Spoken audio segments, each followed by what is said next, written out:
We're live. We are live, apparently, according to Kurt, so let's hope so. It's Plat Chat Valorant, episode 227 now. It's a little substitute teacher week this week, because I'm going to be hosting for the first couple segments, and then I think Chobra might take over, or someone's going to take over for Americas. Look, I've given up on Americas. I've lost all hope for that region. I think they've given up somewhat. So yeah, we're going to obviously do the normal thing. I actually was a substitute teacher for a little bit of backstory. For one? Did you do like set lessons? I just going into different schools. It was high schools. It was quite honestly. It sounds like a terrible job, and it wasn't great, but it wasn't as bad as you thought. The main problem, one, I hate wearing a suit. Why is that a thing? Why is that a thing? Don't get me started. Yeah, honestly, that was the worst part. That and like getting up, super early, was the pain. So yeah, but honestly, I enjoyed it. Some funny tales from those days. I will say as well. Notice how we're starting on time. Why is that? Why is that? It's almost like a main character is missing and then everything works smoothly. Yeah, not eating a burrito for the first half of the show. Yeah. Anyway, yes, we will be getting into Pacific, EMEA, Americas. But before we do that, first we need to talk about becoming a member and supporting the show. Now, as I just mentioned, I think VCT Americas is on its last legs, to be honest, with how bad the games were this week. So, Kurt, Mimi, Dryad, Sideshow, Bren, Wyatt, they might be out of a job soon because it might not exist. It's almost over. It's almost over. So you help. They're gonna need some help. So become a member. Help support the show. Help them in their search for a job and keep them going for a bit. But yeah, you can become a member, help out the show. You can join the members only Discord. You can get some bonus content, and you can ask questions that we will read out, like this one. So our question this week is very fitting for this week in general. What is the worst map of Tier 1 Valorant ever played? As in just Clown Fiesta versus Clown Fiesta, and both sides are trying to out-circus the other in some holy Ouroboros of Pagliacci. Now, Pagliacci, I knew that name, and I didn't know where from. I actually did it in my theater degree. It's a story about a traveling clowns show. So that's basically what it is. So yeah, I actually wanted to start with Sliggy with this one though, because before we get into the generic, more general answers, I want to ask you, Sliggy, is there any game that you coached in that rings a bell of being particularly bad? Oh man. It's more the ones that I coached that were good, to be honest with you. It would be easier to list. I mean, towards the beginning of the game, dude, there were so many Clown Fiestas, honestly. Yeah. The first 2 years was just every game pretty much was a Clown Fiesta. You're just trying to teach people how to get orbs and use ult stuff, and it's just not it's not sinking in, man. Nothing's sinking in. I will say for this, not that it was both teams, but there's always a game that sticks in my head. It was in 2023. It was Team Heretics, and they were having an IGL issue. They moved Boo off of IGL and they put Zeeks into IGL, and they played Pearl against Foot. I can hands down say it was one of the worst attack sides I've ever seen. That always sticks in my mind, man, because they were just beyond lost. But this is a hard question, man. There's a lot of K-Corp 2023. 2023 was a good year. 2023 was a banger year for bad games. It was a banger year because you had a lot of orgs coming into Tier 1 that didn't change their roster much, but didn't have Tier 1 rosters. So it was just full, or mismatch of just players that just didn't have any synergy whatsoever. It was a real bad year. But I mean, the point of this question, of course, is the Apeks Karmine Corp game, which we'll get onto later on, was perhaps the biggest clown show, certainly of 2025, I would say.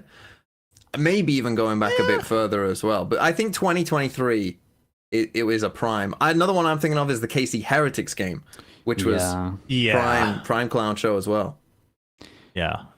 Any Pacific games you want to point out, Chobra, Paper Thin? Well, I would say for 2025, the ZETA DFM Icebox was an absolute banger of just the full collection. You got the melons, you got the stalling Japanese Valorant, you had everything. You had the whole shebang. 6K, it was just you had the 6K. You had everything. For me, within Pacific, last year's Bleed versus DFM. Oh, Bleed. Any of those three maps. It was, that one was It was a tough watch, but that one was like not even entertaining. It was just a really hard watch.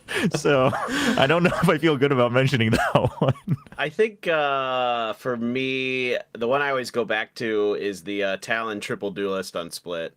That's a good one. That was a great one. That was like the best part was frickin' Achilleos afterwards was actually physically in pain from having to cast the match. Like... Yeah, and I spoke that into existence too. I remember because like a week or two before that on the desk, I was like, "Well, at least it wasn't triple duelist." And then they're like, "Well, hold my beer. Here we Just go." you wait. Oh my gosh. Yeah. Well, I mean, that's a good start to the show, and honestly, it's quite fitting for some of the things that we'll be talking about. Because in my head, I was thinking, this has got to be the worst week in a while. Yeah. In my overall week in terms of like, you know, not even like every team being a clown show, but just like the quality of games. Like, you know, I mean, every Americas game was a 2-0 blowout pretty much. Like some of the EMEA and Pacific games were also kind of blowout, boring. Like I felt like it was rough. It was the first time we kind of well, not the first time, but it was like the first week where we've had like so many one-sided teams where just like all this but even the matchups that on paper look close ended up just being one team just absolutely smashing, especially in Americas, man. Yeah. So stay tuned for a bunch of fun games we're gonna recap. Anyway, let's dive into it, shall we?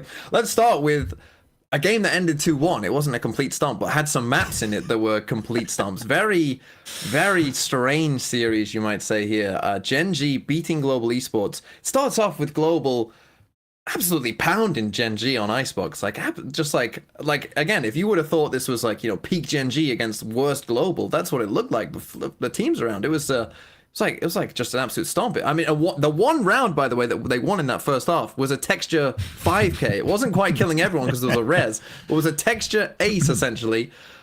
That was the one round they won on their defense side there. So this was an absolute giga stomp. Any bad game, by the way, also always has a second round win. That's just like always a thing that happens. That one had it as well. Then we go to the next map though. Flip it around. Gen.G absolutely stomping Global. Another 11-1. And then we got to Corrode, which was a little bit closer. Again, Gen.G starting off with a big lead, and Global weren't quite able to kind of pull it back there in the second half. So let's start with you, Chobra. What were your thoughts on this game? I mean, I didn't know what to think of this game, to be honest. Let's start talking about Global, I think, and where you think this leaves them going forward. They're now 1-2. You know, they played Nongshim this week, your team. Are you worried about this team against your Nongshim? Yeah.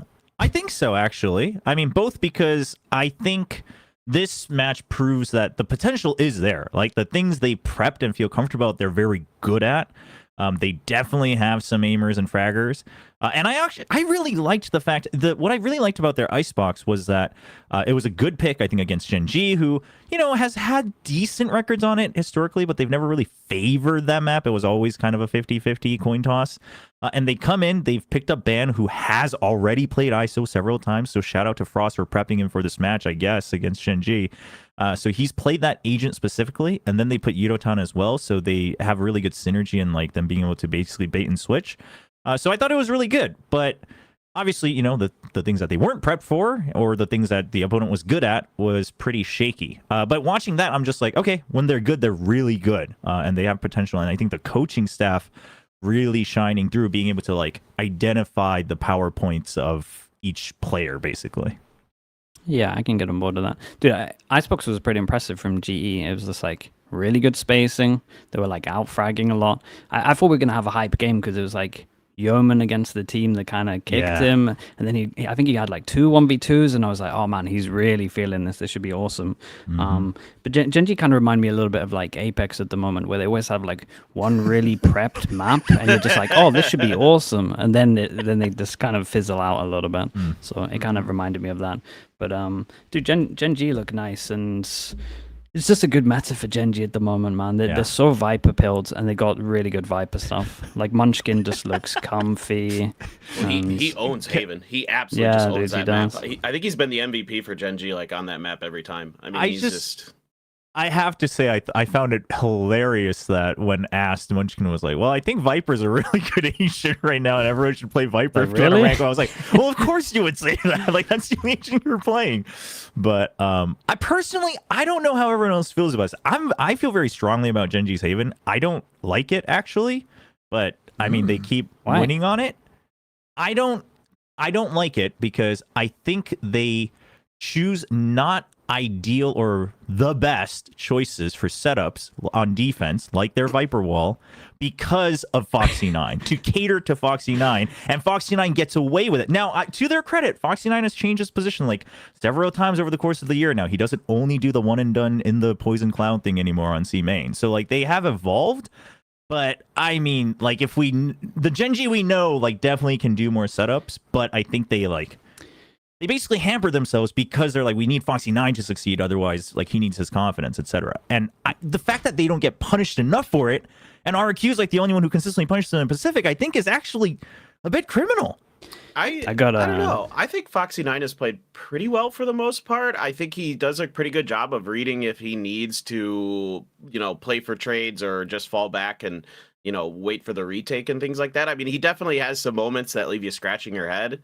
He's always been kind of like that, though. I think he's done a pretty solid job. I mean, the thing is like you have Munchkin who can cover up for a lot of mistakes as well on this map, and he's always going to be like in the back of teams' minds, just being a threat lurking around. So I think that also kind of causes some chaos, and that just suits Munchkin really well. And I don't know, man, he's so deadly with the Phantom on this map too. It's just disgusting. Dude, they're pretty Phantom build. I gotta disagree with you, Chobra. I think whoever came up with this Haven Viper must be a genius. Whoever did it fast in pro play must really understand the game to a high level. I think it's a great setup, and their win percentage and whatever team used it first wins percentage really backs that. So I just need you to know. The reason I really hate it is you somehow you've created this domino effect through Munchkin that has now made everybody else in Pacific think this wall is the best wall they can do. And then friggin' Nongshim picked it up against RRQ, who is the one team that knows how to play against this wall. And it friggin' costs us a giant map. And I'm so mad. It's not my fault, man. They just don't get it the same level that Gen.G get it. I will say it is definitely criminal how much the turret from Foxy9 on C, like the value it gets.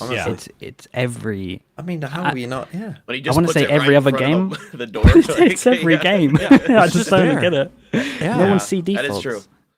I think people are scared to challenge him. I seem to, like, in the back of my mind, remember that Foxy, like, they had some good setups where he would play, like, get that first kill off of it and then just get out. And, you never know when Texture's going to show up with a sniper rifle there, too. I think that's kind of part of the mind games that they're playing with against people, but who knows for sure.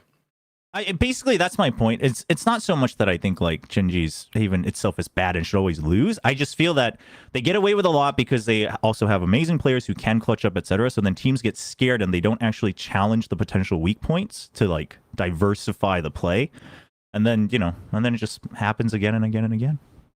Yeah. I think personally, I mean, we're kind of talking about it here, but I think playing against, like, I mean, I'd love to ask Elevate, why did you pick? I know you're playing double Senti, but why pick defense side? I mean, Munchkin, like, they always own. Munchkin always owns the attack side. Like, he always does. He always finds the time. He always finds the space. He just always owns it, no matter who he's playing against, every time. Dude, I have this question for both teams. Why are they picking the sides of the map that they did on their opponent's map picks? Like, I think both teams kind of threw with where they started, and that's why they were just so snowbally at the beginning. It's part of why. I really think, like, both teams went with the wrong side of the map. Like, I really think, like, Gen.G should have started on attack on Icebox, and, that just snowballed everything out of control for them, and then the same is true for GE. I was quite surprised when I went back and saw this. Yeah. Okay. Well, let's just. Well, I mean, Global have got a big game coming up against you on Nongshim. Yeah, that could determine who's going to be in the playoffs. So that's a huge one there for both teams. Gen.G now, they should be fine. I think they're looking good enough to, easily make playoffs. You know, they're playing Secret. You know, they should win that game. And then, yeah, easily make playoffs. Should make champs, whether it's on points or finishing in the top 2. They should probably be okay. It's looking pretty good for Gen.G. Let's move on. Let's move on to perhaps, you know, one of the best games that happened this week, at least in terms of, you know, surprise factor. You know, I know Paperthin, we didn't guarantee this game because Paperthin was on the show. And Paperthin picked DFM. So Paperthin, I'm going to start with you and let you just go off. For this. Oh, guys. Talk about DFM. Okay. We're ready. Beating Talon. All right, you had the train, Sliggy. We got the boat for DFM, and I'm the captain, okay? Ahoy, mateys. We're going all the way to Tokyo first, then down the Seine River to Paris. We are nonstop, wave by wave, wave by wave, okay? We're going there. Get on board, all right, Sliggy? I told you on Twitter you could be my first officer if you want. I don't know. Chobra, you could shovel some coal in the engines. You know, Achilleos could swap the poop deck. Like, whatever we got to get done here. We're getting all the way to Paris, okay? Damn, dude, I like it. Wow. Wave by Okay. wave. That's good. That's good. I mean, you did predict this happening. You did think that this was going to happen. Did this play out as you expected? Where I thought this was quite a swingy game. You know, like a point in this game, I was like, oh, well, Talon are going to win now. You know, like once they won Corrode and then started well on map 3, I was like, oh, what? This game's over. You know, DFM have missed their chance. But then it swung heavy back to DFM here on Icebox, as you can see when they got to the attack side. Tell me though, did this play out as you thought? Because again, you can see there May. I mean, May's Icebox, he's popping off. Not nearly as much as he did in the last time, but you know, he's still having a good game here on Icebox. Is this what you expected? Yeah, I mean, I think this is about what I thought. I didn't think DFM would be able to 2-0 them. There was a point on Corrode where I thought it might happen. They were up like 9-5 because they won the pistol when they swapped sides. But I think, like, I have a couple rounds I want to look at just to talk about like DFM's like macro picture. Like, obviously May is popping off. He's the best player in Pacific, therefore the best player on the planet right now, right? No doubt about that. No doubt.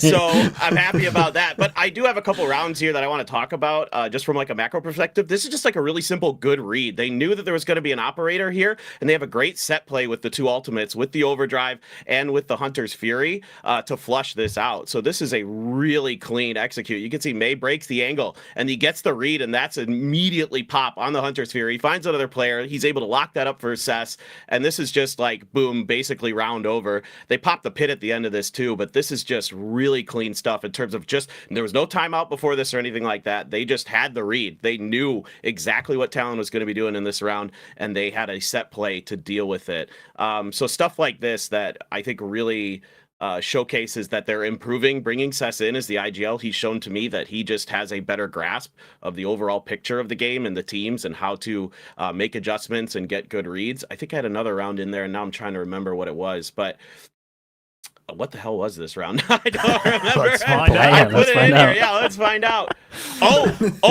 This is them on the bonus on the defender side. So they end up winning this. They make a really nice read here, just a hard read where they expect Talon to rotate after clearing the barrier mesh. Yeah. And then they slip Jinboong. If you watch the minimac, they slip him into mid, and I'm pretty sure he hears the rotates, and therefore he can kind of call this over. So they're right in great positions. And then they use a paranoia to buy a little bit of extra time here to make sure that they can get even, better into place to counter this. And then Talon has no idea. Kame makes a brilliant play there through the smoke, just outplays, waits for the neon to go by, and then takes one and spins and kills the other. I mean, this is extremely good coordination from them. Like, they are really starting to put the pieces together.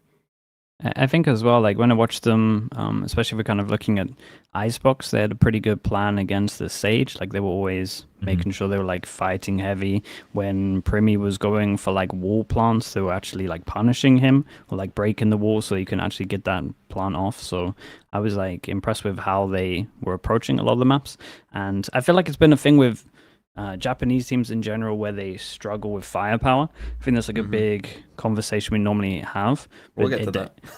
Yeah, that's true. Well, we'll get there. It does look like they have it. Akame is really stepping up. Yeah. And I think like Cess and Gien together like can really have their moments of like big impactful rounds. So it looks nice. It did look nice. I didn't expect them to win this one. I honestly didn't expect them to look this good, really. Yeah. I mean, well, Okay, you go, Joe. Well, I don't mean to be a Debbie Downer here, but I just want to let everybody know that I think we were also just kind of swindled by TALON because we all thought that their traffic light was match by match. But I'm pretty sure it's actually just week by week. Yeah, it's week by week. Okay. Yeah, so they won Super Week, and then they lost this week. So, like, DFM, I mean, you can enjoy it for 1 week, but I don't know how long that's going to last because I think TALON's back on the rise this week. Well, if we get him in playoffs, we just need to get on the opposite end of the stoplight. That's all there is to it. Exactly. Yeah. I do want to spend a bit of time on TALON. I do want to spend a bit of time on TALON because I think like their next 2 games, they might even be in some trouble for playoffs, to be honest, depending on how it goes. Because they play T1 and Paper Rex. Those are their last 2 games. They're 2-1 now. Could easily end up 2-3 and some big tiebreaker. Some of these they've probably won enough maps and rounds to win those tiebreakers. But anyway, I do want to talk about because they are basically, at this point, my concern for them was obviously in those first 2 games, they looked very good. But they'd only played 2 maps. They'd only played Bind and Icebox. So I was a bit like, okay, well, they're Bind and Icebox, although they lost Icebox here, looks okay enough. But, we hadn't seen them on these other maps. Now, they did end up winning on Corrode, so that's maybe, a positive. Their Sunset pick, when I was watching it personally, I just thought they looked quite disconnected, felt quite like we weren't on the same page a lot of the time, kind of running, people seem to have a different idea of what round they were in, that kind of stuff. I didn't love their Sunset, to be honest, so that was their map pick, so maybe that's a little concerning as well. They've gone for this. Primi is basically playing Deadlock Sage, right? As far as we're aware, that he's playing Deadlock Sage pretty much every map, and making it work around that, which on some maps seems to be a viable option. Deadlock, I think, is a very good agent. And Sage can work on some of the maps as well, so it's not a problem necessarily, I don't think. But are you a little worried about this team? Because I think coming into this week, we were pretty high on this team. We were going like, this is a team that could. I remember saying it last week. This is a team that like could very easily make champs. But now I'm a little bit scared. Yeah, I agree with that. I think as well, because you got to look at their games, right? T1 Paper X, they're probably underdogs for both of these. Maybe the T1's a little bit close, which means that, say they do make playoffs, they're most likely getting 4th, right? But because of this game, if it does go to head-to-head, which means that you start lower bracket. So they got a really hard run here.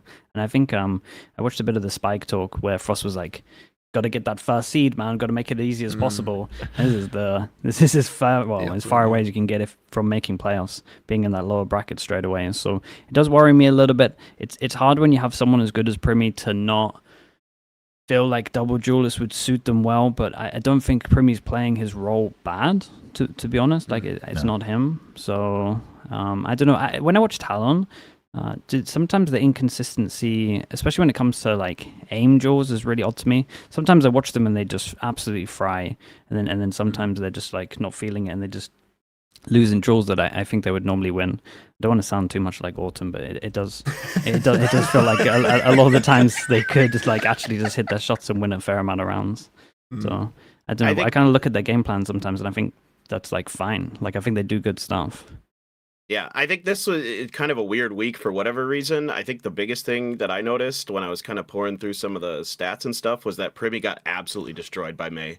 I mean, absolutely destroyed. He went -9 against May over the course of the 3 maps. And that's not something that I would expect. I mean, I think May and Primi, in terms of their raw individual skill, match up pretty well.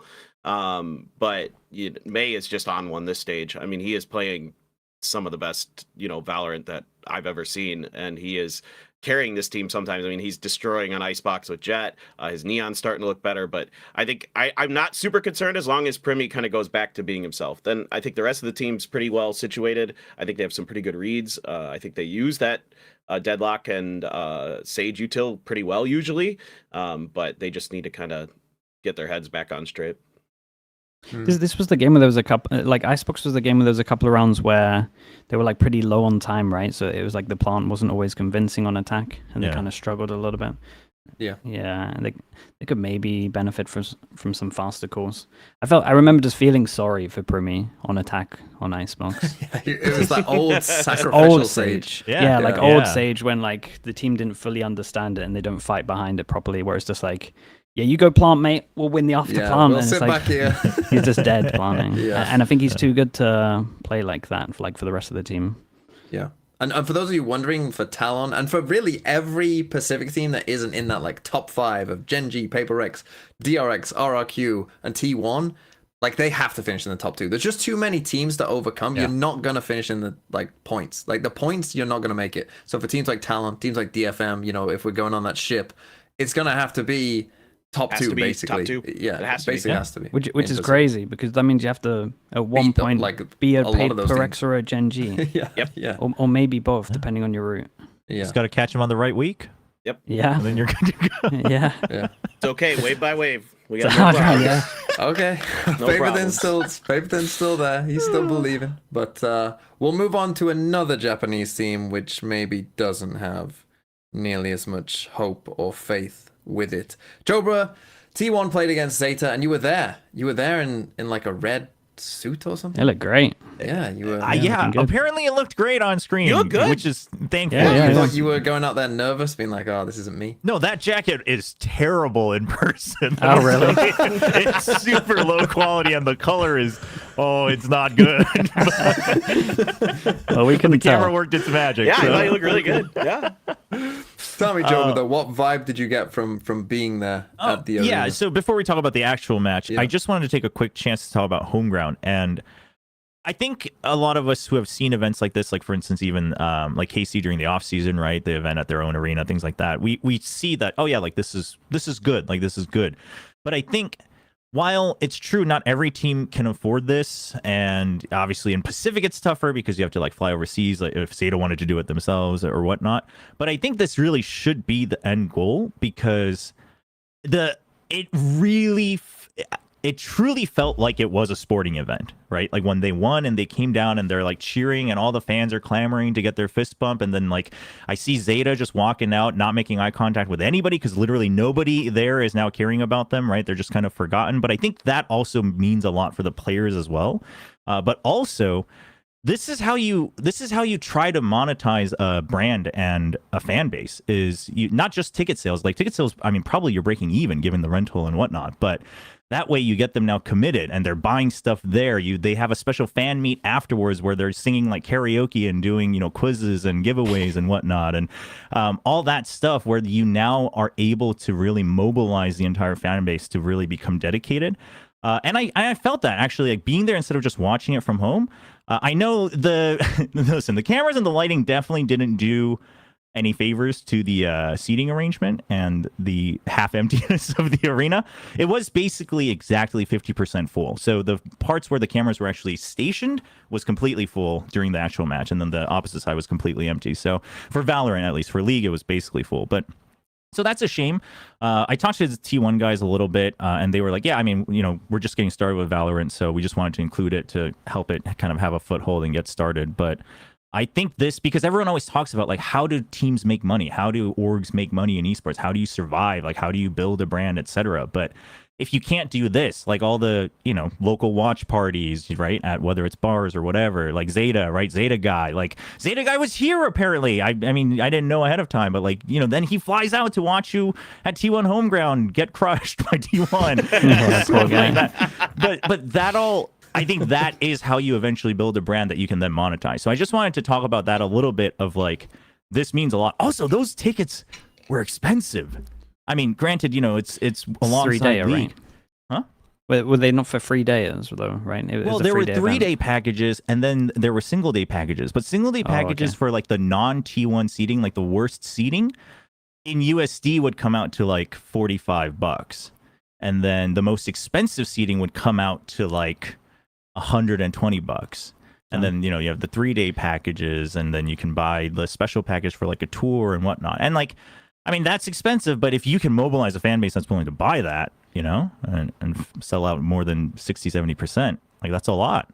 It's also a cool thing that Riot was open to doing this. I guess this is the first time that we've kind of seen anything in VCT, right? Yeah, like in VCT time. So they've been doing this in League a little bit. Also, they just started in EMEA as well, which I think is probably the reason they can do it the best in VCT as well, right? Just because it's easier to travel. You don't have to like go by plane and all the visa issues, etc. But for instance, I think like Zeta or DFM, if they can manage to whatever processes they need to clear with Riot, to be like, hey, we'll like make sure all the broadcast stuff is all set up. We'll set up a little housing for the team that has to play us. You know, at least go to Japan maybe down the road, you know, a couple of years later. I think that could be good. And I think overall it would really help the overall scene, quite frankly. It was fun to watch. Like from an outside perspective, just like something new as well. Yeah, I like the solo walkouts. It looked cool. The players were like pumped up. I don't know if it's like a disadvantage going there as well, but I think sometimes but sometimes players definitely like feed off of we've heard about it before, like where a whole crowd is like cheering for one team and you kind of feed off the silence when you win a round as well. So there's definitely like, dude, I think it's just a good experience, honestly, for everyone involved, even if it's a bit of a disadvantage for the other team. Yeah. I And fully disadvantage or not, shall we get into the game side of it now? Yeah. Because Look, I have one little thing I don't think they say. needed a disadvantage. I just want the casters to be at the studio at the venue. Oh, yeah. We had to go sad. from our normal VC2 studio. Very sad. I didn't get to be Zeta guy and like heartbreaking. It was so cool to see it though. I mean, like really, I agree with everything Tober said. Like this is stuff that I would love to see more of in the future. I think this is something that Zeta or DFM can do in Japan for sure. They can sell out huge stadiums, so definitely need to see more of this. Yeah. Let's wait dive into this game though. Wait for it. I found the suit. Oh, it's cutting to the. No, Wait for this. you lied to us, God. They don't want to show the suit. Come on, suit. Why are we showing the There it suit? is. Oh, Yes! Thank you. There it is. Yeah, I really pulled it off. Yeah. It looks really slick. It does. No, No, it does yeah, it look looks good. good on it, dude. It does not look like this. I'm telling you. You look like you're ready to recruit someone for Squid Game. That's what you look like. Yeah, I mean, what they don't know is I had little Shin Ramyun soup packets inside the jacket because it's the same red. Well, I had it in. Wow, look at him go. Okay, let's talk about this game then. So, it was not a great game. Let's start with the Zeta side of this, which I think was the sadder side of this. You talked about Sliggy Japanese teams potentially having gun, play issues, let's say. And well, I was looking through a couple stats just recently. Kurt, if you can go onto just the Pacific stats of all the players, just quickly. The 10-10 going first, sort by first deaths per round. The 10-10 first kills to first deaths per round. Yeah, that one there. Sort by They're this. really rough. Ooh. 0.1 to 0.26. That is unbelievable. I mean, we can get to Secret in a second, who also have two players who are, not doing so hot in that either. But that is kind of insane to have that first kill to first deaths on your duelist. Like, it can be, like, for instance, let's take Udo Tan, who's up there, right? Like, it's not unheard of to have a big number be your first deaths. But to have the difference between the two be so gigantic, I mean, that is a glaring issue for this team. Yeah, for me, when I watch him, he feels like one of those op players that has to have an op. And then when he doesn't have an op, he's like trying to do the same things that he would do with an op and like takes similar duels, especially on defense. And then I just don't think the rifling's up to the same level. So a lot of times he gets diffed, in my opinion. Also, it kind of looks like everyone's trying to make plays on this team. And I don't know, they just get diffed a lot of the time, unless it's Depp. Depp somehow looked insane here, and he was the only one that was actually like winning them big rounds like continuously. Man, it looks rough, dude. It looks really rough when I watch this team. It's weird because when 10-10 was stepping in for Depp, they looked so rejuvenated, and 10-10 looked so mobile and so willing to like make plays, but also know when to cut back. The thought I had was, I wonder if, well, obviously back then they also just had like less pressure because it's like, like Depp's stepping out, like if we lose, we lose, like it's whatever. But second of all, I wonder if it's also just like the maps, right? There are maps where 10-10, I think, just feels he knows exactly what he can do. He knows his limits, even if there's no support. Whereas there's other maps where it's like, are we doing this or not? Like the team's calling for it. We're a little slow, and they get really disjointed. Dude, I wrote that in my maps. In my notes. I said, I can't work out what map they're good at. And then I was like, no good op maps. Like, so they used to look pretty good at Split. And that's where 10-10 maybe stood out for me the most, when he was playing Split. And I think that going out kind of at them a little bit. That was where he kind of shone for me, especially with the ops. So yeah, I had a similar thing written down where it's like, what map do I like? Even if I'm on the team, what map should I be picking? Yeah, Oh. I think it's tough. I mean, I thought he had an okay Lotus at the end of stage 1 there when 10-10 came in. He looked pretty solid on that map, but since then he just hasn't looked the same. I mean, I don't know if he's just not feeling good or what's going on, but this is a real struggle for Zeta to find people who can fit in with Depp and Sugar Zero, who are pretty consistent. Clues at times looked okay. XDL has been playing pretty good up until this match, but you're getting diffed by Stacks on Corrode here, and that's like that ain't it. Like Stacks is usually bottom fragging for T1, and not that he's a bad fragger, but he's he's the IGL, and you got absolutely obliterated. Yeah. It gave me confidence in T1 though.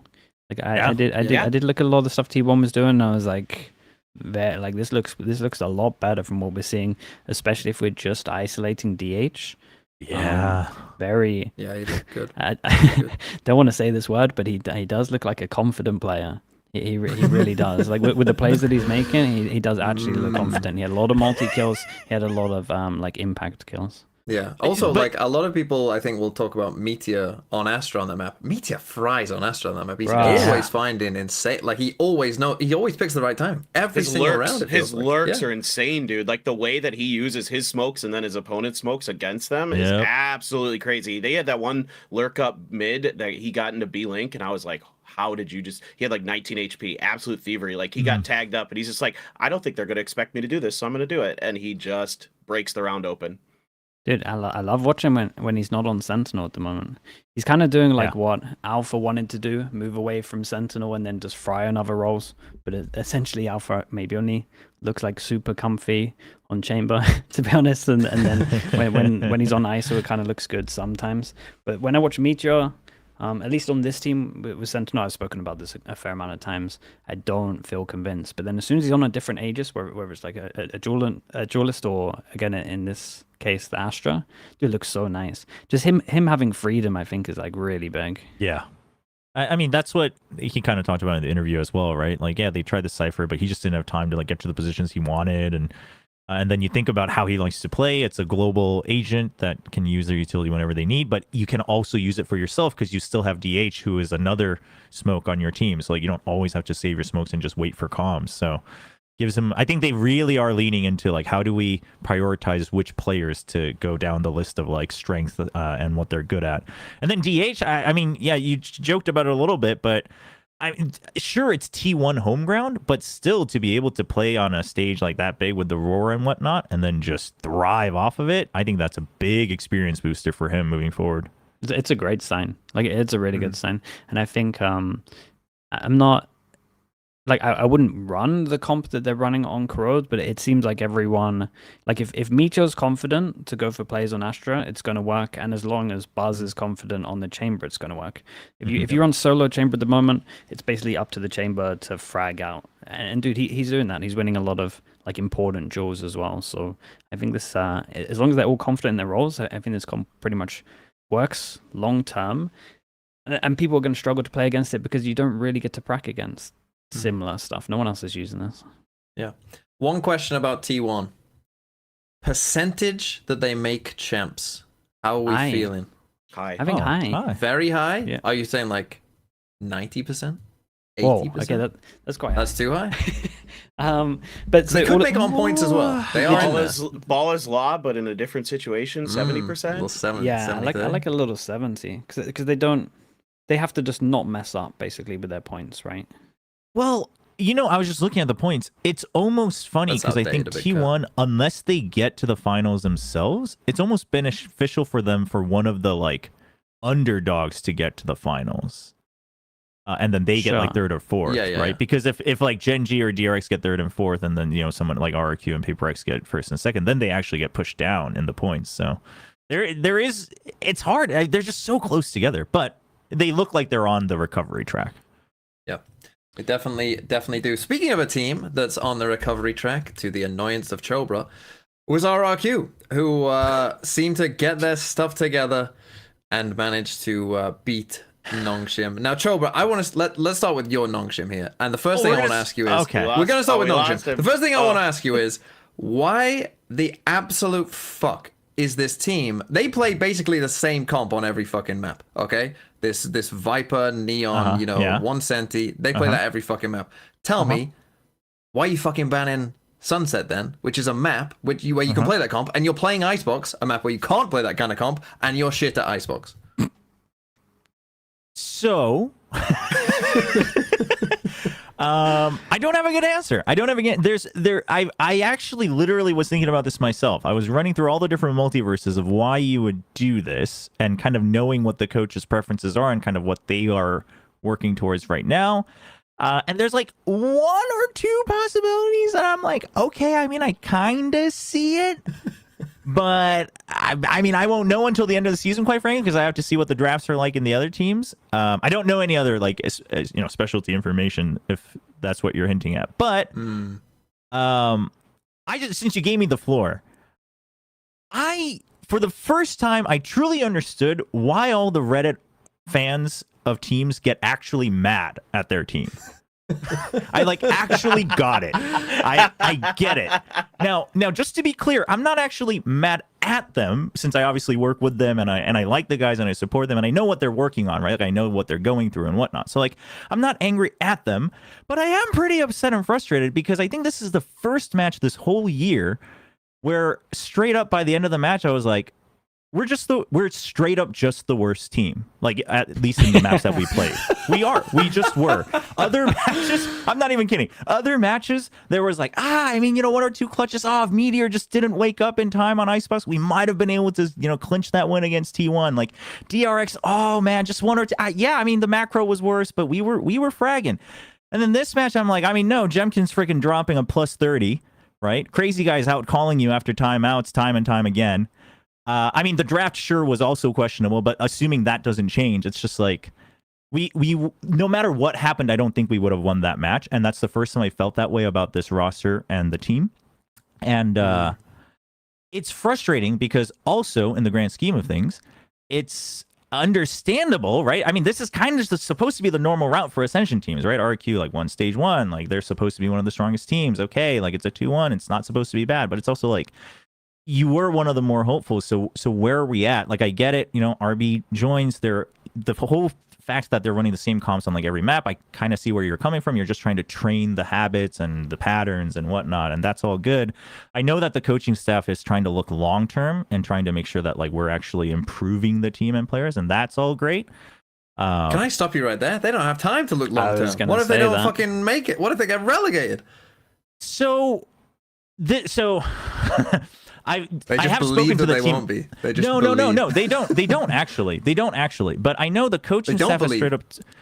No, they know that the possibility. They know the possibility of being relegated is there, but I think they are more. I know the coaching staff is more concerned about making sure that the players are actually learning rather than getting by just barely with like, whatever, like it's just for lack of other better term, like cheesing through, you know what I mean? Like just what we're good at, and like, oh, Domby Neon Judge, like let's get a couple more rounds. I think they actually want to take this opportunity to learn, which is great. Like I support that fully. And as far as I know, the Nongshim Org is quite supportive of that. I mean, let's say it happens. I mean, we'll see what happens. So if you do get relegated, we'll see what the org does. But so it's just one of those situations where I'm like, it's the freaking situation is brutal. But if we can play the clip I had, Kurt, because this was the moment on Icebox where I was just like, oh, I think we just lose, because Nongshim had just called a timeout in the first half.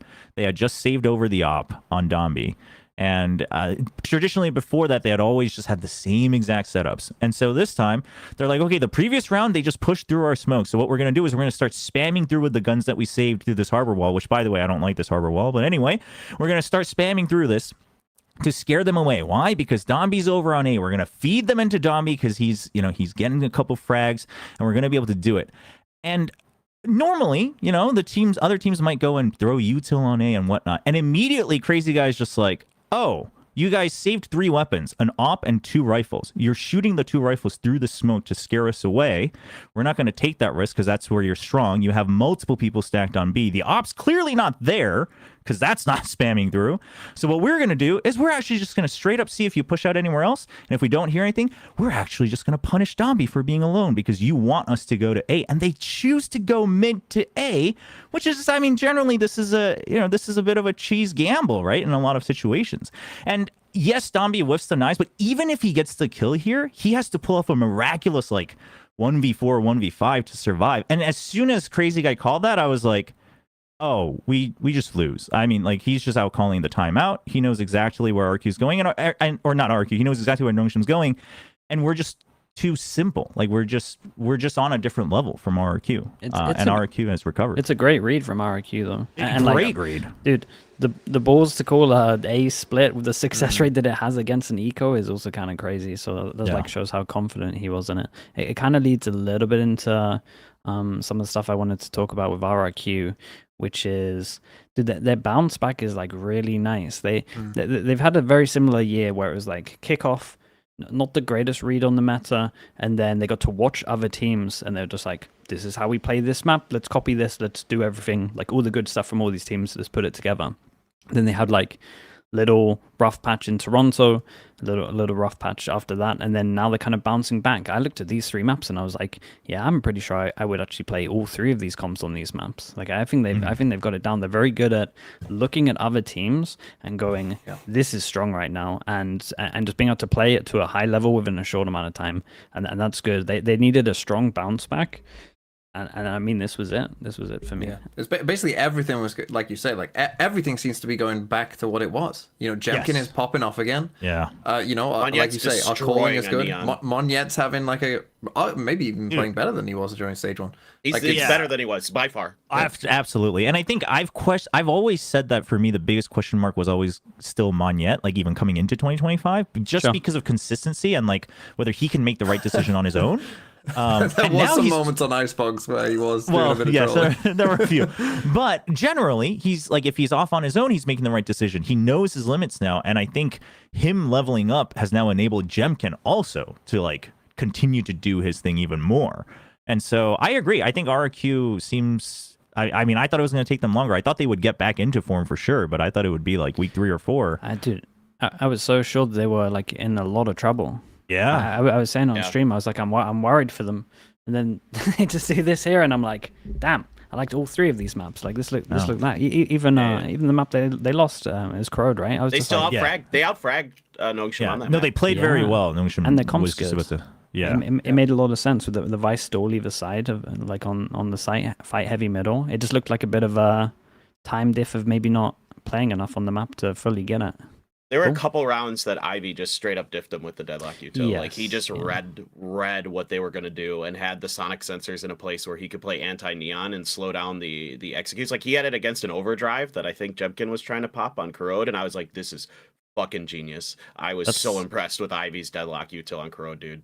That's the rough stuff about like a new map, right? When as soon as you go up against a comp that you haven't played in practice, you're just like, oh man, like what have they got in store for us? First time you experience it, it feels so overwhelming. So yeah, it's nice. So RRQ on the bounce back, another team that you know, I think we were a little bit like, where is this team right now? But again, showed probably their best performance in quite some time, I would say. DRX absolutely beating the shit out of Team Secret. I mean, I was watching the Wolves game for some of this, so I didn't watch all of this game. And like this game, it was like Wolves was like halftime. It was a back and forth close affair against DRG. This game was fucking over. It was just over straight away. It's like, oh, the game's already done. I was kind of hoping to watch some of it, but I just didn't get the chance to watch some of it because it was just an absolute stomp. And I think my main takeaways, first of all, super excited. We got DRX against RRQ this week, right? Super excited. Oh, super excited for that. That's a hard one to call. But yeah, after watching this, I was just like, man, all my original worries for them as well have kind of gone also. Like, I'm so high up on them and RRQ at the moment in terms of, like, I think they managed to bounce back pretty fast, especially freeing. I was like, where's freeing been for the last, like, at least last week? And then here I was like, damn, he's back. He's looking good. Hyunmin, he's doing those things that he was doing in kickoff, just taking over maps, just winning big rounds. It was dude, looked nice. And I think DRX are always very like we do, as much as the coaching staff loves to, I don't know what goes on there. Like they do a lot of crazy stuff in terms of they love making changes. But I will say when new maps come out, these guys always have good reads on new maps. I like their Corrode a lot. They look like they know what they're doing. It's a very nice mid hold from them on Corrode. I think they really kind of get that map. To be honest, I was very impressed.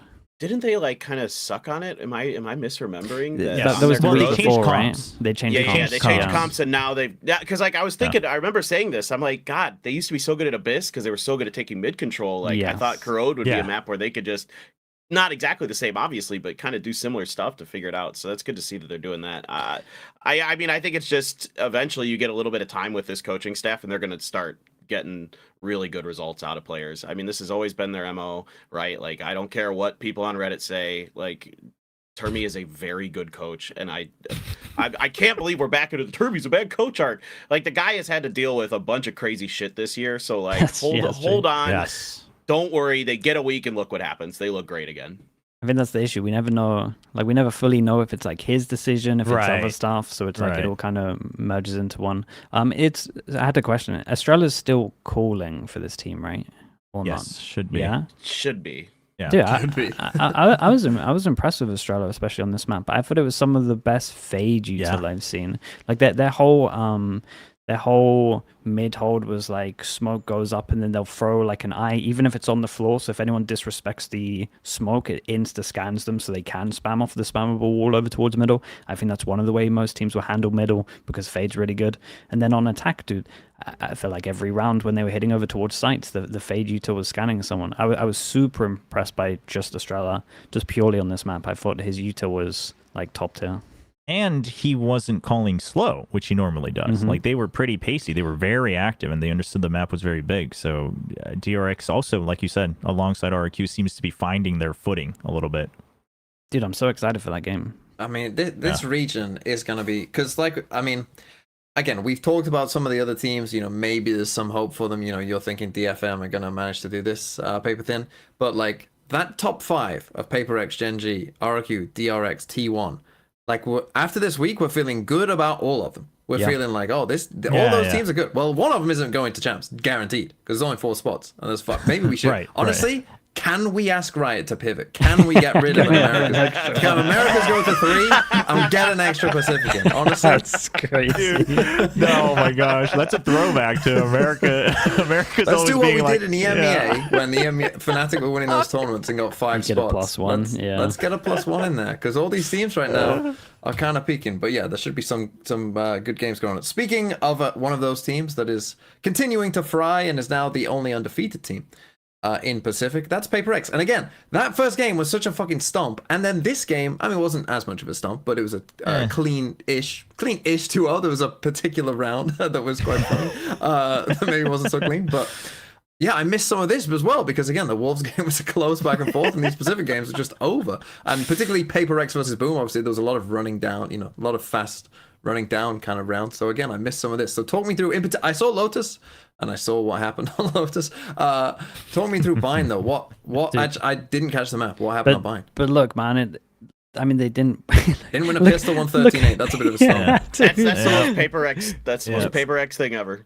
It really is. I mean, look at the start for Boom. You gotta be winning this. You're 3-1 up and then you're 4-0 up. You gotta be winning that on these halves when you have these starts. It was really rough from them. I will say the individuals from PaperX definitely bailed them out in some big rounds. It was one of those games where it's just like taking turns. Like who wants to get a 3K next or a 2K to actually win the round. So it was a cool little step up. Dude, Boom just missed that. I don't see that spark anymore. I don't see that spark. That's what we used to say about Boom. It was like, oh, the individuals, man. Yeah. Nine's getting to them famous, like we'll step up for the next round. We just don't. Where is that? It's like the energy's weird. Yeah, it has all stage. Yeah, I mean, I think the obvious one is clearly they're feeling the pressure now that it's stage 2, and like, you know, if we don't make it, then we don't get it. I think that's part of it, but I really do think that it's just that their biggest strength was being able to prep an ante and work off of that, and maybe even the meta shift itself, but. I think you're struggling a little bit when you just don't have as much data on your opponents, right? You don't know what they're going to do anymore, so you have to be a lot more solid on your own flexibility, and I think that is something that they didn't focus on in stage 1 because, and obviously, you know, it worked out for them, you know, because even points wise, they should relatively be safe in the top 8 because of their record in stage 1. So it worked out, but yeah, they have 5. But coming into stage 2, it's like, okay, now you have to learn to play your own game and adapt to whatever you see live on the server. And I think that's where we're starting to see, like, okay, that part wasn't quite brushed up yet, and you're seeing the gap a little bit. Yeah, just to explain Shober's point there, because I don't want to overlap that, because I didn't fully know this until like I saw the Reddit post about it, which is that the points, if you finish in the top 8 of points, you still go to Ascension. Like, I don't think they made that fully clear. So Boom, because their stage 1 was so good, and actually I'm looking at it now, Shober, your Nongshim are currently in 8th on 4 points, but you have a 2-point gap to the other teams. No, they're fine pretty much as well. So as long as you beat one global, of them's GE, so it really does come down to it really does come down to that game, to be honest. Yeah, so but you know, they're in an okay spot at least. They're in an okay spot. I just have 2 things. Interesting. I have 2 things. One, Jing is streaming with a crop top on. Yes. Yeah. He's fulfilling his promise. He did it. We're getting the crop top era.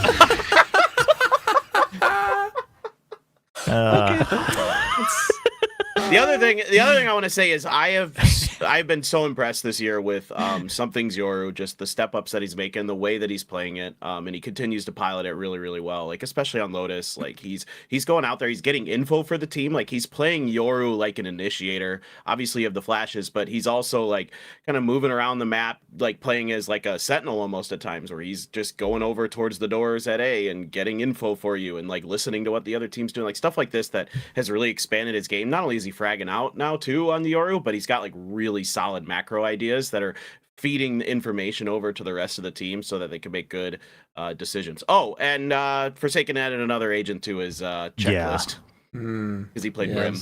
He's 3 away, right? 24 out of 27. Yep. Clove, Gecko, can't remember the other now. I know Clove and Gecko Viper. hasn't played. Viper, that's it. Oh, dude, they'll put a Clove in their one game. Yeah, they'll put a so Clove in easy. for Clove's so sure. easy to do. Yeah. Especially, I mean, because again, like they're getting to the point where, you know, I mean, there's no way that they don't make it. I mean, I'm sure we all think that this team, again, it's not guaranteed on points, but it feels, you know, extremely likely that this team gets it. I mean, if you could show round 21 from Lotus, just the end of round 21 on Lotus, if you could. Or Jing, we just showed him in the crop top, and now we're gonna do this to him. It was just very funny. It was very, very funny. Wait, which one is this? This is where he dies to his own dies name. to his own Yeah, it was name. so good, and then it was so bad. Dies to his own name. It's just a very funny round. Yeah, so the situation is this. There's just been a Killjoy lockdown. 1v1 for Jing. Can he win the map? Halved already? Oh. Boom. Just a funny way for that round to go. Very paper Rex, but okay. Yes. Let's move on then to our predictions for next week. Let's start off with the community and your little prediction, which last week was Gen.G versus Global Esports. Did the Timmies get it right? Let's take a look. Surely. So Gen.G won this game, and the majority did go with Easy. Gen.G. Good job. Nice. Yeah, kind of easier one there. Good job for you. Our match of the week this week. What did we decide on, Kurt? Was it? What We'll did we go- decide? Later. Got to be DRX. DRX I think we went RRQ. T1 Sure. Talon. Oh. Talon T1. There's a lot of good matches this RRQ. week. I mean, there's a Yeah, lot of there good actually matches. I The think storyline of the traffic light versus the recovery of T1. That's true. Yeah, that is true. I think what we'll And do it's a this super week important match for Talon. is do a bonus match of the week. So I think it will be Bonus Talon match of the T1, week. and then Wow, the bonus Pacific will be... getting the love. Honestly, again, rob it from America's. Just like Absolutely. hey, Dude, America America's- 2-0. Yeah. I worked that show this week. Holy shit! Our region needs to get it together. What the hell is going on? So Everything's a 2-0. we'll give Pacific 2 matches this week. So it'll be Talon okay. T1 RRQ DRX. Nice. Okay, well, let's kick it off then. First one, I have a feeling where we're going with this one. First game is Gen.G versus Team Secret. Surely. Yeah, not a big shot. I think if Secret won this after their performance last week, I mean that would be up there in terms of shocks. Surely that would be I mean, sometimes they take down the big dogs. Sometimes they kind of do. been known They to do. that. Yeah. The biggest dog. They always take down the biggest. They always dog, take down the biggest guy. But dude, it's you can't predict him after last week. It's as simple as that. I thought they had a chance against DRX, and oh boy, was I wrong. Yeah. I picked them against the DRX, so I did too, I'm on the Achilles train. I'm on the Achilles side of this now. I guess I hate it when he's right, but yeah. Yeah, I'm there. It's not looking good for Team Secret, by the way, and their chances because they played Gen.G and then RRQ. And again, they did beat RRQ last stage. Yeah. In the last That's week. true. And then they won stage 1. And then they won stage 1. So yeah, maybe tactically throwing against Secret is the way to go for Gen.G. But let's move on to maybe a more interesting game. One of the 2 matches of the week: TALON versus T1. We might. Yeah. No, okay. no, Chobra. Respect. Oh, you're not getting hired again to interview players if you're picking TALON. Yeah, true. He's hoping that Talon do their own one. Yeah, so I'm T1 won't be till Talon. next year. Yeah, Send the this ticket man to Bangkok. Let's go. ticket to Bangkok. Okay, Chobra, though. Explain yourself. Well, part of it's the traffic light week by week. Okay. Week by week. But I also think this will, I think Talon will be a good test for DH as well, because T1, obviously, I mean, they just needed a boost to get back on track. But I mean, if we think back, they didn't win against the Paper X who had just landed and were still jet lagged, right? Like 24 hours later. So if Talon comes back in form, Talon are fraggers, and I don't know if T1 gets away with as much with some of the heroics, etc. Obviously, Meteor, the timings and stuff is a different story, but it's just straight up duels with DH or Buzz. I think Talon have a good shot, and I think that really deserves a nod. But obviously, T1 have the momentum. But Talon just lost, so Honestly, Frost will have a little I'm totally session with you, them. Chobra. I'm not going to change my pick, but I totally understand this. As you said, sometimes they're just inconsistent. This team is inconsistent in kind of everything they do, but that means that sometimes you're really good. And if they turn up, Talon could be T1. It wouldn't shock me that much if Talon won this game. They always bounce back. Yeah. They just Yeah. never. just never. They almost bounce never down. keep it down. Yeah. This is just constantly bounce. They're just on those slingshot amusement park rides. They're just always going up and down. Yeah. Anything else to add to this game? I just think this one's going to be really close. I think it's going to be a 3-mapper it's going to come down to maybe just firepower on the day, who's got a little bit extra in the tank. Because, generally, I agree with what Chobra's saying. Killua, Tai, Jit Boys has generally been really good this stage. So, this should be Talon kind of figuring things out. But T1 has looked pretty sharp recently. I'm really liking Buzz on the chamber. I think they're doing some cool stuff with that. So I'm slightly leaning T1's way.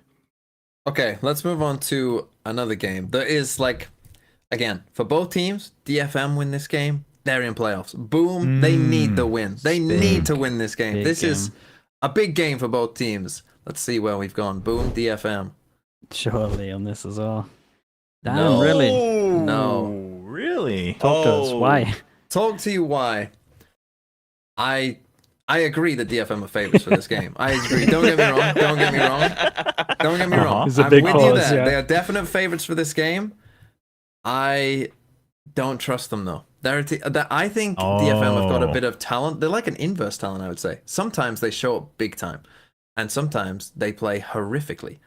I just think that again they could, and I think Boom backs against the wall. Need this win to make playoffs. Yeah, I'm historically very good under pressure, right? Yeah, they really clutch up those grand maybe finals. maybe that's the thing. Maybe they think, well, it's done, it's over. Yeah, We're that's true. cooked. Honestly, the coach should just tell them there's no pressure here. It's over. But Don't there even kind of bother, is guys. no pressure. Worst case isn't, yeah. scenario, they're fine with points to go to Ascension. So They should be, because they're 3 points ahead. They're so. 5 and everyone else below them is 2, 4 teams. Yeah. So it should pretty much be. So Should be it okay. should be pressure off. I agree. That could happen. But if they win this, we'll see. they're I just 100% I think guaranteeing guaranteed. guaranteeing DFM. I agree with that. that I agree That with. feels yeah. wrong. Yeah. It feels wrong No, to start it should be talking about close. DFM. It should be close. So I think you're that taking the one thing I I'm might be taking concerned. it. Yeah. The one thing I'm concerned about is map pool here, because Boom's ban has been Icebox, and that has been arguably the best map for DFM, just because May is an absolute monster. So that could be the one kind of deciding factor where I'm a little concerned. I mean, DFM's been pretty shaky on their map picks as well, so I don't even know if they've won their map picks now that I think about it. But so there's some concerns here I still have, but the overall picture looking good. Like, I like the macro game. I like that we're playing for trades a lot better as DFM. That was something I noticed when I was watching that match. They're like, when they're paired up together, they're not just like one player swinging and then another one swinging late. Like, they're trying to make break the angles set up for the other player. Things like that are looking much better. So wave by wave, baby, we're going. Wave by wave. Let's see. I think it's going to be pretty tough. I'm not going to lie. Let's move on to our second match of the week, though, which is, as we say, a giga banger game. Yeah. Two teams rejuvenated, playing well. RRQ versus DRX. Let's see it. If this is a guarantee, I'm going to be very worried. Nah, I think. No way. I think I got you. Okay. Oh, yeah. Okay. Yeah. 3-1. Right. 3 of us going RRQ. Sliggy, the dissenting opinion, going DRX. Tell me, Sliggy, why will DRX win this game? I'm not even that confident. I just purely, I purely looked at the roster for Pacific, and I was like, I'm pretty sure they're all going RRQ with what we've been seeing, and it's kind of like what you had. It shouldn't be a guarantee with Yeah, how this shouldn't be a guarantee. with how DRX played last week. You got to give them a chance here. I think they're back, but I also think RRQ's back. So it's like, I definitely think the DRX. Underdog. It's a very tough game to call. This is super tough. Yeah, this is a 50-50 in my head because I don't I would agree. really know where the teams are at the moment. And if you judge it from last week, it's insanely close. I think it could honestly maybe even come down to Hyunmin versus Jemkin, right? If Hyunmin's able to keep up his form and confidence against Jemkin, then we might see if RQ has, another way to adapt to that versus if Jemkin can always at least mark his one man. We'll see. Dude, I'm just happy that both of these teams. This could if we last week if we had this matchup, I would have been like, oh man, I'm not in for this matchup. Yeah, now it I've would have seen been, what they it would have have. been like, oh god, this is gonna be a slop. It's gonna be like someone's gonna just like barely eke out a difficult win that's ugly to watch. That and now looks it's like, so holy good. shit, let's Then I'm fucking like, go. It's match of the week, baby. Let's fucking go.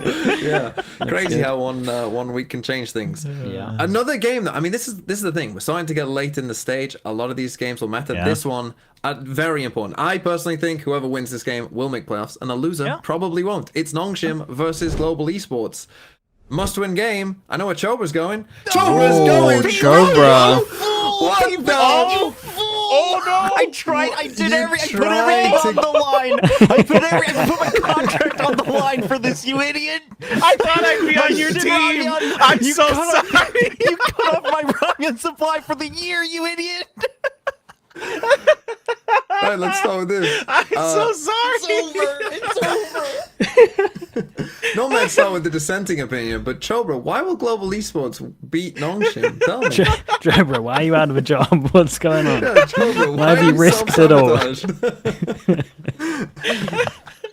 I like how you tried to predict what I was going to predict, and you should know better, I just Chobra. You assumed should you guys know would all better. know that I was gonna vote for Nongshim, and I was like, I mean, I gotta do whatever. I gotta pull all the stops. Man. I was ready. I was on Team Nongshim, man. Okay, but I also put it there because I am legitimately Well, do you want to flip your worried. pick now that it's not a guarantee? Do you want to flip it? No, Save some I face? mean, No. listen, nothing's ever erased from the internet, man. Yeah, the screenshots are there. Yeah, the He's getting screenshots hired are by there. T1, People are he's already going against them. He emailing. works for Nongshim. He's going against them. They're emailing He's creating people. enemies. Persia will probably DM me tomorrow, and he'll say, "We're done. I'm never talking to you again, and it's fine. It's okay." But Come on, I tell us think- why Global are gonna win. Yeah.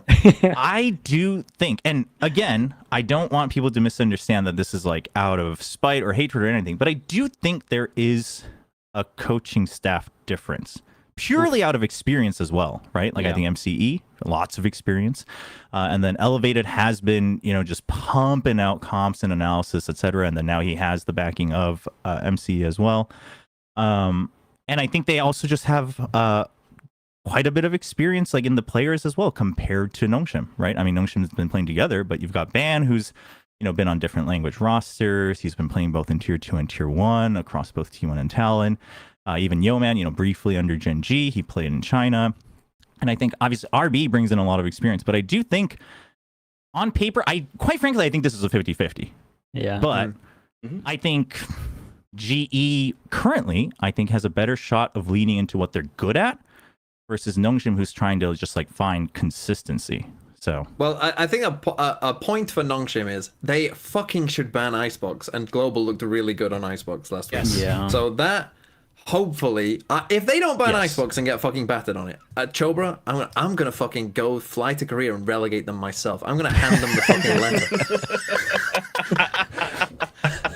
If they don't ban Icebox. yeah. I agree Well, with at you least saying. the Nongshim RedForce light stick is out on sale. So if you guys ever want to, Nice Thank you. recovery, bro. Nice Well, recovery. let's hear the dissenting opinion though. Why Paper Thin did you go Nongshim? Like, what's your hope for Nongshim? I think it was actually somewhat like map pool based. Like I think you're probably going to see Corrode in this, and I think Nongshim is a slightly better Corrode in my opinion. I really like the way that they're taking map control. They're making Really? reads off of it. Yeah. I really do. I mean, Ivy, that deadlock stuff was nasty, dude. I think there's little things they can clean up. I think you get Donby playing like Donby, and everything should be a-okay. But I agree with you guys. This is a 50-50 for me. I'm not gonna lie. Like I'm kind of vibe predicting in a way half the time. Like I'm just like I don't know, man. These teams are so close. Like. And the way Pacific has gone this year, like there's been all these crazy blowout maps and everything's just topsy-turvy sometimes, but I'm just feeling Nongshim. I don't know. I really think this team can put it together and put a good showing in. They've been so close in a lot of their matches too. I think they can I think they just have a slight edge in like their overall like quality right now, because I think GE is still trying to get all the pieces in place consistently. Like we can see that they have great maps at times, but they don't have like the follow through. Okay. Okay, yeah, I think this is a pretty close game. Very close. There you go. Buy the Nongshim light stick if you want to make Chobra happy, I guess. But let's go to our last game. Probably don't need to spend too much time on this one. I have a feeling where we're going to go. It's Paper X versus Zeta Division. Oof. Why that takes There so you go. long? I pressed the wrong Took button for a took second. Took a little while there, but we got there. Yeah, I don't think we need to spend too long on this one. Paper X looking very good. Zeta Division aren't. Is there anything more to say? Makes me No, sad, not but really. Yeah, not really. So yeah. Good for Paper X then. So yes, that is it for Pacific. We are going to say goodbye to our leader, captain of the ship, Paper Thin, looking good in the hat there. Come And sail we're gonna away with bring me, in, baby. Let's go. we're gonna bring in Mini for EMEA. Thank you for being on, Paper Thin. And yeah, do we need to take a break, Kurt, or? Yeah, give me like 2 minutes to get Mini in here. Okay, no problem. Thank you, Paper Thin. Bye-bye. Thank you, Wave by Paper wave. Thin. Bye. All right, I'll go pee. I'll be back in a bit. All right, Ah. let's get Mini on here. Oh boy, can't wait for this first game. Dude, is Oh. GIANTX the best team in the world or what? Like, I mean, this first game is gonna be a fun one to talk about. yeah, the first one is. Kurt, can you play clips with sound or not? yeah. You can. Oh, Can you guys hear me? please get up round 18 of Icebox for this first game? And if you can play sound, please do. Is it 'Cause the Pansy's is it casting. the one that Sliggy linked? No, it's not the one that Sliggy posted. It's No. Icebox round 18. All right, let me grab it. Pansy's casting it's so good. is so funny. It's so good. funny. I mean, she's What are we even already laughing what at the match start. are of we it. even talking about? Icebox, KC Apeks, KC Okay. Apeks, Round 18. Got Icebox round 18.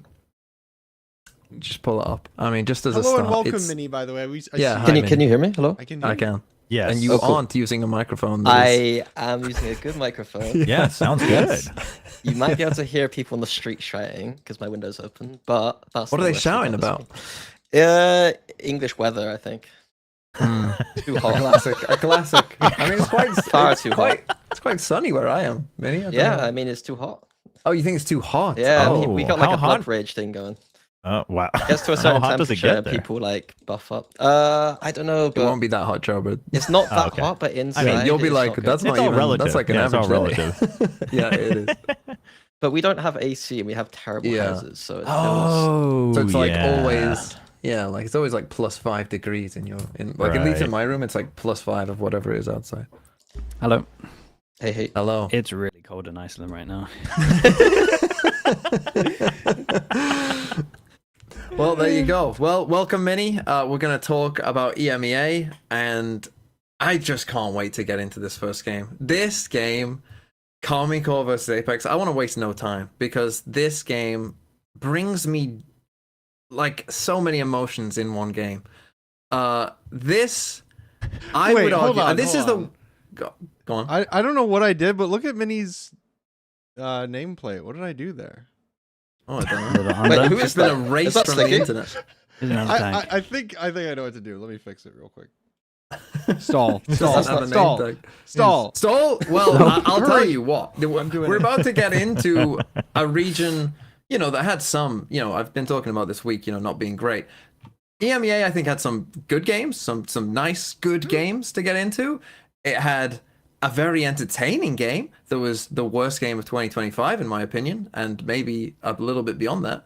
And it also had some stomps, but some interesting kind of stomps. There we go. Mini Jake on Mini X, the everything app. There you go. Right, let's dive in then to our first game, because as I say, this is an all-timer. And Kurt, have you got that roundup that I requested? Oh, Which one have you gone for? I just want to hear Pansy's casting because it brings me Yeah. joy of round 18 on Icebox. So I just think it was so funny. Like this Wait, was. it so starts off funny. with cackling. All right, that's good. Yeah, is that the play whole with time, I sound. think. yeah. That's the whole time, pretty much. Stop. Okay, no, Sugetsu's here. It's fine. He's Standing ahead.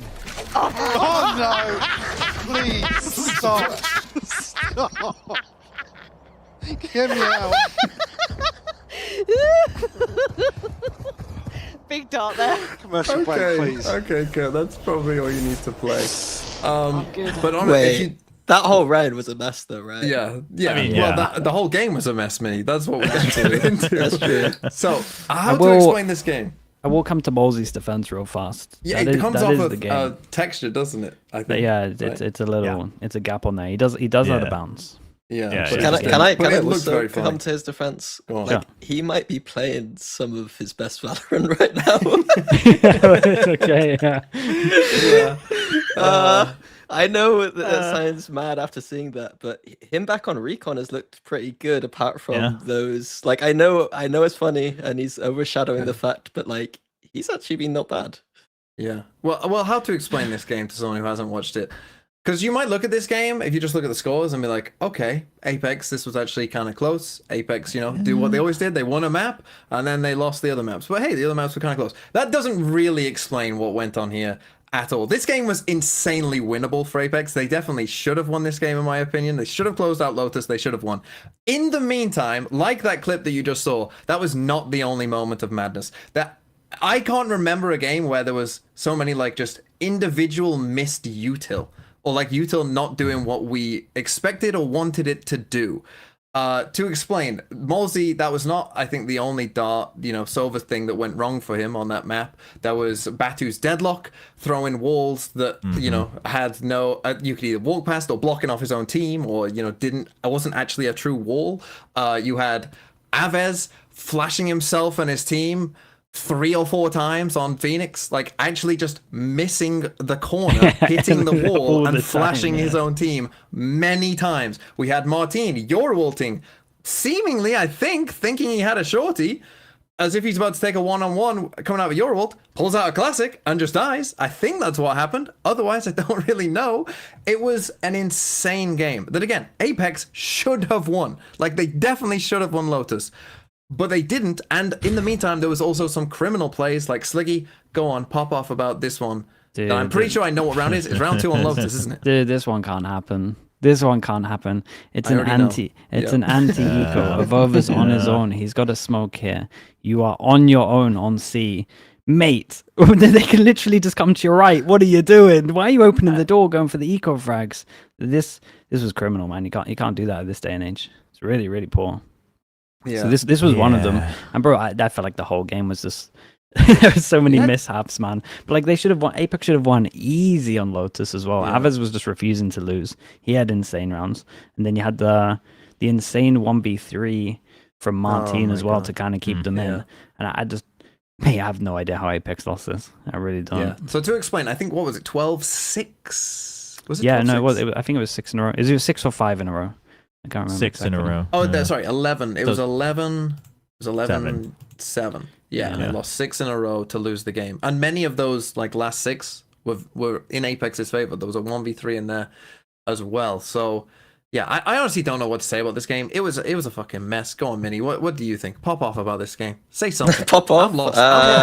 Well, that's the weird thing about KC. It's like last week you were praising them for having like a close game with FNATIC, I believe, and then like this week was like set up narratively, at least on the desk for me, was like, well, now prove that you're good by smashing Apeks, and then they just didn't at all. So like I'm confused as to where we're supposed to rank them nowadays, because like they were like a dark horse. Maybe we'll see them 4th place, like kind of vibe, and the amount of mistakes were just I don't understand. Like it's not like they usually make that many mistakes, so I don't really know what's It's like they got happening. just dragged into the glue with Dude, Apex. yeah, it was. Yeah, it really was. It was contagious. Whatever was going around, man. Just everyone just making so many mistakes.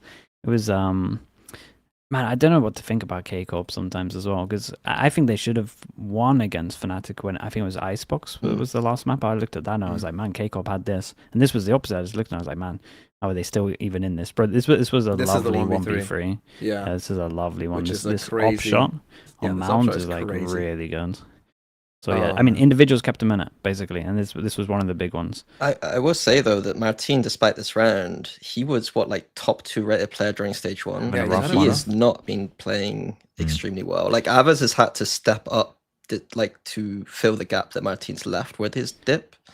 So like that's a big thing. Like 4 to 12 FKFD against Apeks is not good enough for Martin. Well, I mean, but that's the thing about on this Lotus map particularly as well, is the first kills. So this was a 24 round game. The first kills to first deaths. Apeks it's 18 to 6. They're plus 12 on this map in first kills, first deaths, and they lost. And for Apeks in particular, like, you know, it's not like a Boom or Nongshim situation where, oh, they have maybe the points to rely upon. They don't have any points. Like, they have to make playoffs. They have to. They had to win this game. They literally had to win this game, in my opinion. And I think genuinely they are done. They lost this game, and they're done. They're not gonna be in the Ascension zone, I don't think. It feels rough, and it's just Yeah. like, mate, where's my double duelist, man? Please, Yeah. like we keep talking about it, but I just want to see Batu on a duelist. Like put him on an Omen. Sorry, put him on a Yoru. Give me an op. That's what I want to see. How have I not seen it? We've seen 5 maps now, right? Do they not play it on any We map? played You could. 6. They've seen 6 maps. You've seen yeah. 6 maps. You haven't seen Danito it. said that they do play it in Just a gotta be points one view, map. but I don't know what map it is. Probably What the haven't they Palmer ban, I played? guess. Dude, but it's just like, especially on the maps where you can force it, like Lotus for sure. Right now we can force Yeah, it. play You the just still, Paper X comp, yeah. just still Paper X stuff. Like it's You- all out you- there. They had some interesting weird, like, because my narrative was like they either need to play really wacky stuff, which Which Lotus they did on was, Lotus, yeah. The or KO. the double duelist. Do you think they would have won this game if they played double duelist though? Mm, They could have won with what they did. yeah, I That's mean, what I they mean. could- Yeah. they could have Yeah, won. They the did play a comp wasn't- wacky comp. And yeah. like that's the thing that's so frustrating, I think, about Apex is some of like their A retakes were quite like, oh, that's a nice retake, right? Or Yeah. some of the flash timings that they had. It's like Some of the wow, chaos stuff is nice. Yeah, it was Yeah. like oh, that's really nice, right? They were catching them off guard, and then they still like find ways to lose. And the reason I'm saying it's kind of over for them is because they play Team Liquid and FNATIC in 2 of their last 3, Yeah. right? So they're like their one game that you might say they might win is against Koi, and otherwise you would think, well, they're going to lose, and one win isn't going to be enough to make playoffs. So Yeah, they had to win one. unless they bribe FNATIC, I don't know what they're going to do. Yeah. Sean Garris get involved. Get him Where back is in. he? I mean, Yeah. FNATIC might have locked by then and start. Yeah, maybe Messing that's around. I mean, maybe, yeah. that's their hope. That's their hope. A fellow orange team helping them out. But yeah, I mean, this game. I mean, this is the thing. This game was terrible. I loved this game. Like thinking back to it now, I loved watching this. This was was the most fun. entertaining game I've It was seen. fun. Icebox was really Yeah. fun as well. Cause I think kiNgg Corp won 2 ecos as well. Was it? They won double pistol and then they won 2 ecos. Yeah. I looked at this and I was like, man, even Apeks had a chance to win this map as well, even though it's like really sloppy game. So I don't know. It's I think there's a couple of teams right now. I feel like Apeks and Gentlemates are in a similar situation where they must be like really painful VOD reviews to be like, oh man, we should have Yeah. closed out at least a few of these games. Yeah, 100%. And again, it might end up costing them their lives. But God, what a game! This truly was like the so bad it's good. It came back around. It was really fun to watch. yeah. It was really fun to watch. Agreed. But dude, Icebox was so funny. Just Pansy and them losing it Pansy as was well. just laughing. Yeah, well, you don't realize, like a Kurt, at the start of minute. that clip we played, Pansy is reading the chat and is just laughing at something that the chat said. That's what Pansy was doing whilst casting, and then just laughing. My favorite is at the end, Hypox just trying to carry the ending of the round, and he like can't hold it in, and they just break into laughter. Which I was saying this earlier. Normally, I'm like, I mean, it's funny, but guys, come on, like as someone who's also casted, I'm like, I mean, come on, like stay on the job. But this one, I was just like, no, you know what, like go on with it. Like Yeah, this is this already game so deserved long that gone. cast, yeah. It was too much happening in a short amount of Yeah, time that yeah, you were just like, oh, exactly. dude, he can't even hold it together. It's impossible. Yeah, So it was funny. it was truly an amazing game. This is one of my favorite games of this entire, despite how sloppy it was. But that's what made it fun. Let's move on though to a different game, a game of a team rising that maybe we didn't see. I mean, I'm pretty sure we guaranteed BBL Yeah, I to think we win did. this game, and Giants. Let's start off here, Minnie. I'll start with you. We had the Aura breakout show, let's say, and GIANTX rising up. Are you now a GIANTX believer? They've got 2 winnable games coming up before they play Heretics. Your face says that you don't believe because it looks like you're sucking on a lemon. There's just something about GIANTX that make me never believe. And like, Is despite it history? history is one of those things, yeah, I think so.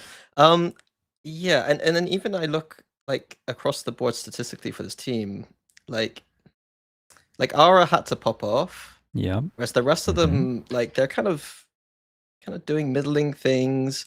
I don't know how much of this was. I really hate to be this guy, but how much was this BBL just having an off day, like Profek having a nightmare, and Yampi's calls were a little bit off, it felt.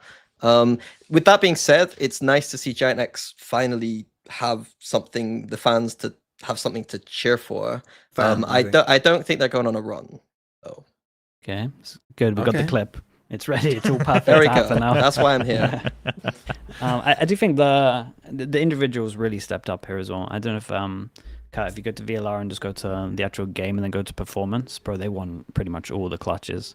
There was a lot of, dude. I mean, that's pretty stacked as well. I think that's just Icebox, or is that all of them? Yeah, dude, look at that. A lot. That's a lot of clutches over there. So yeah, it's again, I'm still enjoying. This is 2 weeks in a row now where I'm enjoying Cloud calling as well. So that's good. Yeah. I'm getting more confident in him actually being able to call as well. As much as I think the individuals were a big reason why they won this, I'm still starting to see the Cloud IGL vision at least start improving. Instead of me maybe not really understanding it, because I don't think it's ever looked great until, to be honest, these 2 weeks. There's been like glimmers and like certain rounds where I'm like, oh, this was cool, like good plans like pre-barrier, but this is now 2 weeks in a row where I've been like, honestly, I like the calling. I like a lot of like the mid rounding and the actual like pre-barrier ideas. So that's a good sign for Giants. Mate, they're looking good, dudes. They're looking really good. Yeah. I think I have to go back and watch, but yeah, sorry, go ahead. Oh no. Like genuinely, like I'm sat there thinking, like I'm just so biased against it. I'm just like to me, Giants have always been like just. Why are you just hating on like a History, you're like- man. You're like just, It's just- punching down. You're actually just punching down. No, Let me it's not hate on this punching team down. that has It's- no joy. It's First just time like, ever he's punching down. Great. wait, it's just like I've never known what their identity was beyond just playing kind of like when you think Having of European Cloud, Valorant yeah. in like the worst ways. I think that's like Giants' identity, like slow, kind of trying to be methodical, but like not. And it seems to be clicking for them. So fair enough. But go ahead, Chopper. Sorry. Well, it's interesting you said that, because when I was watching this game, I didn't get to closely see their game in week 1 at all. But watching this game, I was like, my impression is I like their calling and I like their like macro, but also I'm not like impressed. You know what I mean? I'm not watching it and being like, dude, I think like this team has like this meta figured out, or like they're really they have a color, like Minnie said, or whatnot. It just felt like they were doing the basics quite well in their own way, and that's good, and they're winning, and like Minnie said, it seems to work for them. But I agree, it's it's one of those things where I'm like, I can see why they're doing well, and I can see them probably doing quite well throughout stage 2, but also it's not convincing enough. I would agree that I'm not like, oh man, I'm so excited for GIANTX's game next week, you know. So it's kind of at that point where it's good. It's good. Yeah. But that's well, what's about all I interesting can about say that, for it. Kurt, if you can pull up Giants fixtures, because their next 2 games are because it seems like, you know, we're not buying in, we're not on the train, we're not, you know, jumping on this Giants, here we fucking go to champs. We're not buying into that. But here's the thing, their next 2 games are against Foot and Gentle Mates. Yeah. And we'll get to Foot in particular and what Jesus. We'll get to what they did this week, but those are 2 winnable games, and they could very well find themselves 4-0 playing against Team Heretics in the last week. Yeah. But the issue is, for them to make champs, they gotta get top 2. Top two. They're 2. I think they're on 3 points at the moment. So it's like you gotta be 3 teams, and you gotta be Liquid, Heretics. FNATIC, Heretics. Yeah. So To round out some of my criticism with some positive notes, There we go. I did really like their icebox defense. They specifically, I think I had a clip, Kurt, but you don't have to show it, to be honest. Like, they had a round quite early where Not that interesting. they It's Icebox. literally just anti-stratted. Well, it's because it provides, there's not enough context really. If you go back and watch BBL last week, their bonus round, their anti-bonus round was this default specifically, where they go B long. And Giants had like a pre-planned idea to just crunch them from middle and B long at the same time. Oh yeah, And This have was like so a pure, good. it's pure anti-strat. Like, so like they started off like really aggressive here, and then every round it felt like they had like a clear aggressive plan, or they had like no fear to just take the game to BBL completely. And so if I see that from them consistently, then I'm on the train. But I don't think I've seen that enough for me to be like, wow, GIANTX are like going to champs, you know? Yeah, makes a lot of sense. Let's actually flip sides though to BBL and talk about them. I particularly want to know what you think of their Corrode comp. You've been talking about Corrode comp, Sliggy. You like a solo Phoenix? Nah, no. Well, I saw. I don't like the solo Phoenix. I saw Liquid Academy. We're running something similar in terms of Phoenix, and I was like, actually, not too bad. But yeah, this one, dude, it's so hard to get through the choke points. Like, you were always gonna struggle on attack a little bit. I'm not fully sold on the Gecko, but at the same time, I like the instant molly over towards middle. I think that's like really strong. No one can kind of disrespect that. Maybe a Neon can beat that. I don't know about timing. But yeah, it just feels hard. I think that this map, no matter what you play, you're pretty much always going to be good at defense if you can fight middle well. So I think maybe you have to put a little bit more thought into the attack to make it easy. Otherwise, it's just going to be a nightmare calling.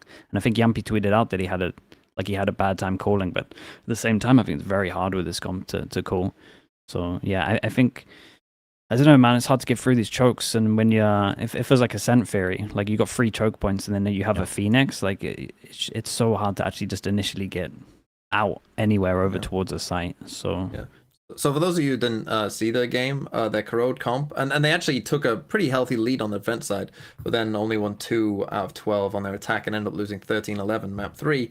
They played Astra Omen and Fade Gecko, so no Senti, but then, as we say, solo Phoenix Duelist, so they didn't have any dive, which as you're saying, Sliggy, is going to make it pretty tough in certain circumstances. You know, if you do get denied in middle, it's kind of like, what do we do? in their defense, I think it was like the first, and I think this is happening a lot in Corrode at the moment. It's like the first time they've probably come up against maybe like a KO, or at least like this comp, because if you actually like look at this clip was a good example. You look at the actual like flash value they were getting for fighting over towards middle. Like the KO actually had some like really nice flashes. So it might just be that, and again, just new map things. I do. I was just gonna ask a question.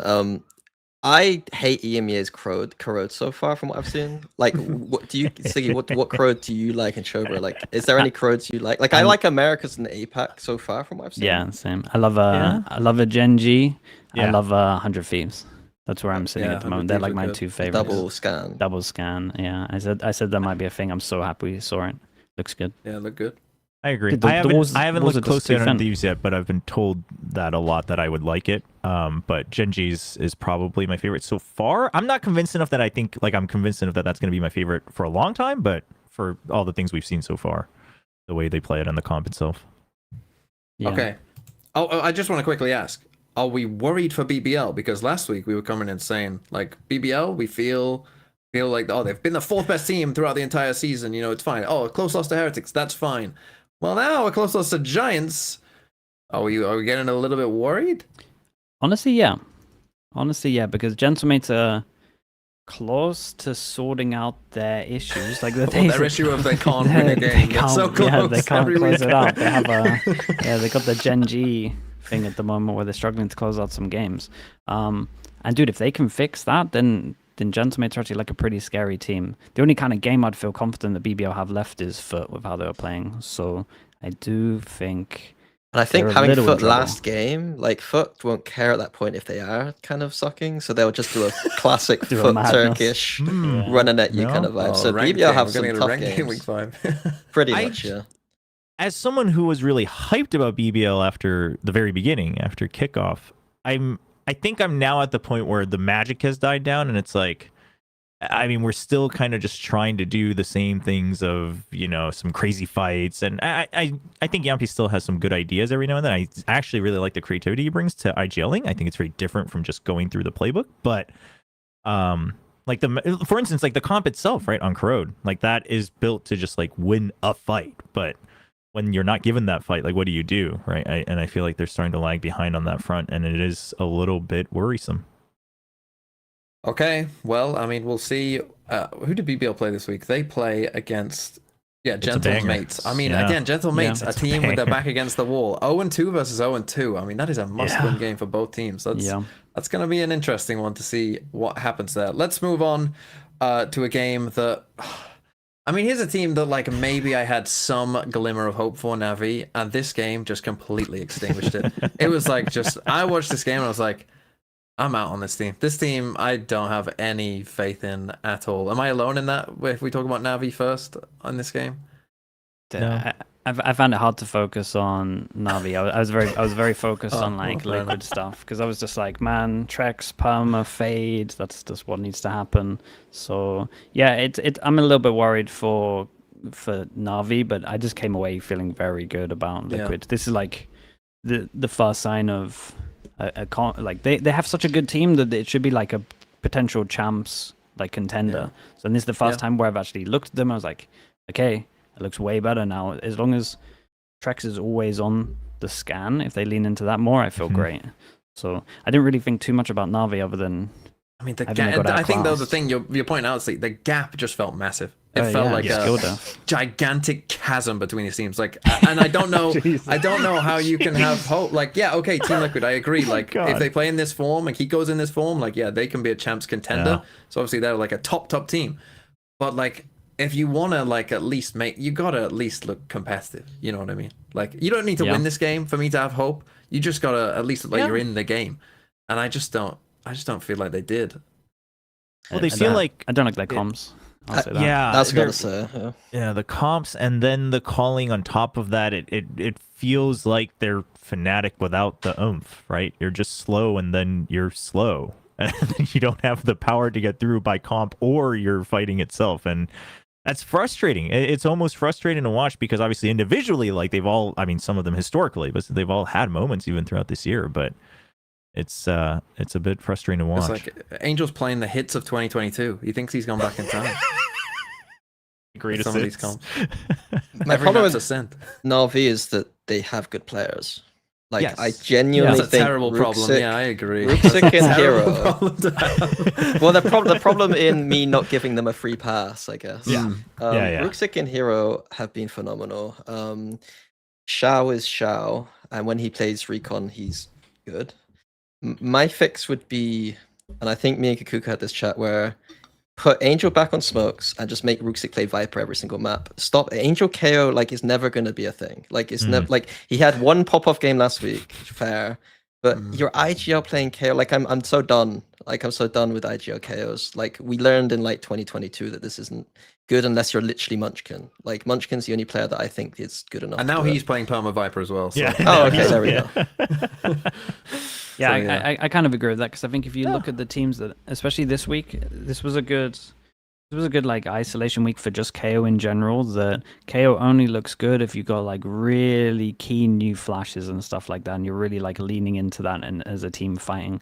I didn't see it. I can't understand why they're running the KO. At the moment, if you're running a KO or a breach, I think the individual has to be going, like, has to be really good on that agent first of all, like really good knife timings, really good flashes.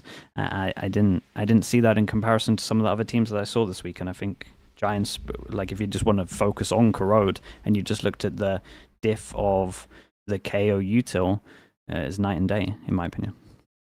Yeah. Well, let's just quickly give Team Liquid some praise, because I do want to shout out Kiko. He's played 2 games. man, yeah. You know what his rating is on VLR after these 2 games? It's 1.5, which is, if he keeps that up, that will be, I think, by far the highest anyone has ever played in any stage. I'm not sure he will keep that up because that's insane, but he has been amazing. I mean, I'm going to put it out there. Kiko, I know he doesn't play Perma Controller, but of people who play Controller, is he the best controller in the world? Is he the best player in the world? Is he the best player in the world, says Wow. Eddie. Okay. Wow. I mean, on in terms of like form, I think you definitely could say yes. He's in really good form. Really good, and has been for this year. Yes. Yeah, he's been insane. I don't understand what happened to, like, last year. I thought he was like, if I was on Team Liquid, I would have been like, maybe this guy's gone. And then he's just like literally turned it around. Like, what is he? Like, what has happened? Started You have playing any Rust, insights, man. Liggy? Because Yeah, I have he none. started playing Rust. He started playing Rust. I heard he doesn't warm up before games, and Yeah, he's just on I went Rust, into bro. their room to say hello, and they were playing Wordle as a warm up. Yeah, So it's a good one. Wordle and Rust. Yeah, I think that's Jesus, I Navi, think you're making me that's feel man. worse about Navi. Bro, his aim looks crazy though. That clip where It's he was so like good. top middle, it ended up being like a 7-person duel top middle. It's got like the highest sense ever, just flicking in between everyone. It looks so insane. crazy. He's got one of the best fast bullet aim accuracy I've seen at the moment. He's playing really high level. And again, I think if Liquid lean into Trek scan and Patty's just playing like hard flex, I like this team. And Patty seems like he is playing hard flex. I think they kind of first week they put they had They flipped Gecko, the K on right? a Gecko, and it was weird, Yeah. and it was messy. Yeah. Because their roles technically are kind of bad for playing double controller. Yeah. Because Trex and 'Cause who Patty plays- aren't really, in a way, flexible enough off their roles, in a way. Yeah.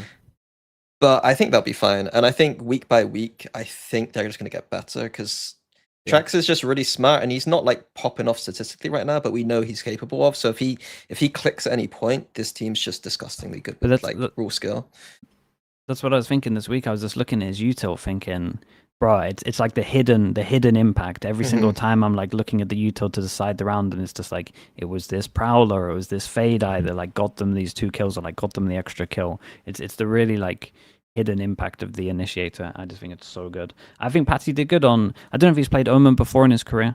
But I think he's looking pretty. Oh, dude, he's played loads of Omen. He's played quite a lot, yeah. Oh, okay. Yeah. Because I did the same. I was like, has he played Omen enough? And then I was like, oh wait, no, he's played It's quite a a bit. G2 vibe when you play Omen loads. I have no idea. But he looked great. So Yeah. that explains Yeah. he's got It's all- 137 games. So Yeah, that's a lot. You'd hope he could play Omen if he's played that many games of Omen. But let's move on. Although I do just want to I think Liquid play FNATIC next week. Oh, I can't wait for that game. I can't wait for a Liquid FNATIC banger. That's gonna be such a good game. But let's move on. I can't. This team, man. Gentlemates. Gentlemates. Oh, Honestly, man. the title of this doesn't explain it. It does explain what went on. Gentlemates grasped defeat out of the jaws of victory. That's been the story of their whole entire season. I feel like they've had so many games where I felt like, oh, they could have won this game and don't, and they always end up losing them. And this one, man, this was such a fucking tilter for me. I was fucking losing my mind in these first 2 maps. Oh my god. Oh, someone take the floor. I was gonna say, if who- you want to who- take the floor, go for who it. wants to go I first? this team. I think Go I'm on, gonna be Joe. the- You give me some fucking hope. I'm fucking done. well, hope is a strong word, but maybe it's just because I read Kurt's headline here before I actually watched the match, and then I watched it and I was like, what's not that bad compared to the headline?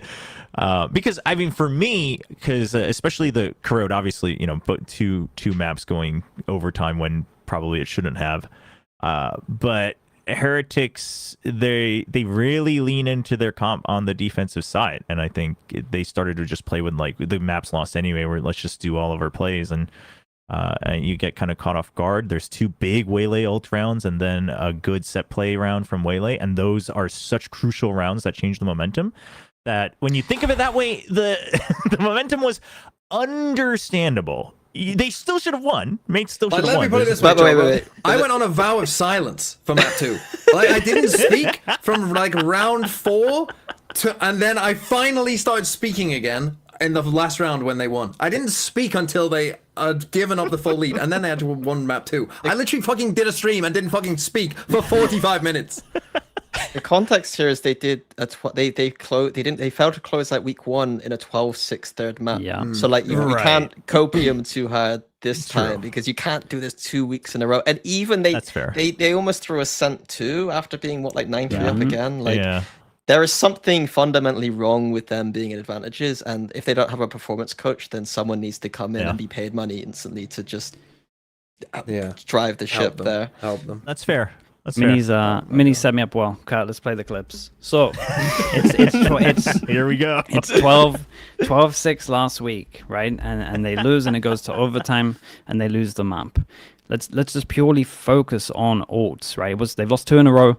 You've got to save all your ults. They go into an eco round, and they're doing hero neon ults. You cannot be doing this. You need to be saving this neon ult, and you need to be waiting for the other ults that you can combo with it. You have a breach ult, you have a neon ult. These two together are insanely overpowered. When you're at a 12, we only need 1. You're not going for the hero rounds. You're going for the win All in. condition, All which in is the one round. all-in moment. Okay, that's last week. Then what happened this week? Dude, the exact same thing. And this is what annoys me. Like, I watch every team to kind of look at the process, and they should have been looking at this game and gone, this is where we need to be better.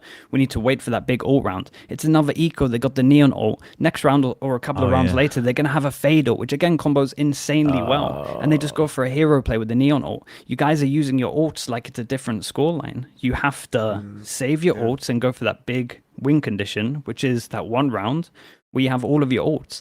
And the fact that I don't know what happened in the VOD review to make the same mistake. Do you know what makes this even worse? Both of these rounds I've just shown you are after a timeout. It's really fucking bad. I'll be honest. You gotta. I don't mind it the first time. I need to see you guys learning from your mistakes. If you can't learn from the mistakes, I don't have much hope. Do you think? I mean, obviously, the learning from mistakes part doesn't change. But could this be a result of like the underdog mentality of we need to throw a wrench in rather than the traditional like build up? Do you think that could be a possibility? Obviously, we can't read into it, but Desperation. yeah, I just see it as desperation of just like, please, someone make a hero play and win us a game. Yeah. It is insane. I mean, I honestly don't know what to think of this team because it feels like the whole year pretty much they've been in games, winnable games, and they find ways to lose them. Like, and now they changed like 3 players, and as I said, that was happening before as well. Like, and they've changed the majority of that team. It's still happening. It's insane. The thing is though, like, on one hand, it's so frustrating, and on the other hand, they almost beat Team Heretics that no one would have predicted them to do. Yeah, and it's like it's they've so got annoying. a ton of good rounds. So it's like you don't know where to stand with this team because I feel like we just live in a time loop. Oh, gentle mates, they had nice things and then they lost. Like, what do you say? I would love them to be here next year. Like, I think they really deserve. Yeah, like all same. the choices they make Yeah. and the ways of playing. Like, I really think they've proven enough. Like, I wish that I was the person that could just be like, yeah, they're allowed back in, and I could just decide the generates are allowed back in. Because they have Just made like the emperor at the Colosseum, be like, you can live. like, I think they just consistently make good decisions management wise. I think that the way they play is pretty decent. It's just failure to close out. My only criticism would be that Comeback hasn't been the player I thought he would be yet. Like he will. I'm so sure he will be. But I bigged him up a lot, and he hasn't quite lived up to that. But on the flip side, Vikash has been extremely good at like transitioning from Duelist, to be honest. That's true. Oof. Yeah, He was insane this game. I agree with a lot of the stuff you're saying there because, dude, I'm actually like a fan of this organ and like how it's run because every time we like interview the owners as well, they look great. We kind of see clips of their streams Yes, as you well. can. They're always there. They're like always supporting. They're always watching. They're like really invested. So I do want them to do good. It must be, dude. It must be so heartbreaking losing some of these, being the owners and being like, man, like it's so much to the org to be here next year, and some of the mistakes they're making to cost them are just devastating.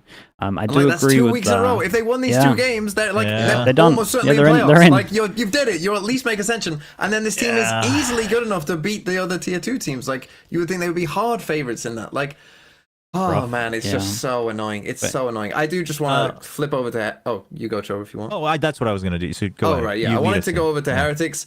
Woot. I mean, played a very strange game. Like, I mean, because I think on the first half of Ascent, he did basically nothing, and then just turned into like an absolute monster on the second half. They it was crazy some of the impact that he was getting, and I mean, I mean, look, Team Heretics. I don't know how many flowers we want to give them for winning a game that we all thought they were going to win, but you know, they did manage to come back. Yeah. They've had a weak mental in the past. People have, thought that like, they struggle, and they have come back. I think they would have lost this series if they played it a few months ago. Yeah, which is a good sign. I think that's very fair, especially that corrode. But something clicks, and then they're just like, "Hey, let's just give it our all." And you can kind of see it the moment it happens too, where they're just like, "Okay, just play the game, right? Like the map is already gone. Let's just play the game." But what I just wanted to say was, I'm huge on the Waylay right now, so I have a lot of interest in all the teams that are playing Waylay. And just all of them continue to disappoint me because their defense is so good. Like they know how to use Waylay and all the differences. Well, listen, I'm not even talking about winning the rounds, but they all start to just repeat the same mistakes on the agent on attack. And it's easier said than done. I agree, but that did annoy me. But Heretics redeemed themselves on the defense on Corrode, for instance, with the Waylay, like the plays that they had, and Woot clearly understanding like what his limits are. Like whenever he used the ult, he knows exactly how far he can go, the speed to his advantage. So I was very impressed with that. So I spoke to, sorry to cut you off, Minnie. I spoke to Boo on a stream the other day, and he said that they practiced the map 5 times, 5 different comps, basically. So I think it's impressive that they practiced this once. They had one practice and had like good set stuff and enough to like win them this. So I like the Waylay at the moment. I think the Waylay's in a good spot. It's really strong on defense. It's like the util and the buff is like put her in a good level. I still don't know how you're meant to use this agent. On attack side, it feels like you dash in, you see someone, you TP back. It's like, where's my util? I think this is where the Yuri Waylay combo together is supposed to be valuable. Yeah. It's just supposed to be able to basically go off of each other a little bit. And you're not, I don't think you're even supposed to have to use your dash going, your callback ability. I don't think you have to use that going in. Like I've had some chats with some smarter people than me about this. And I think that it's just, as soon as people realize how the attack should be played, I think it'll be busted. But until then, it just looks a bit weird. And I think people are trying to probably do weird Waylay stuff where Waylay will look bad if you don't think about it on the attack side, but it will look very good, I think, as soon as people figure it out, basically. Agree. Yeah, I think so. I mean, let's talk about things looking good and things looking bad in our next game. It's Team Vitality versus Foot. Now, which way to start? Flip a coin. Do we start positive? Let's start with the positive, man. Let's start positive. Go on. Team Vitality. I picked them to win this game. You called me a madman, and they went and did it.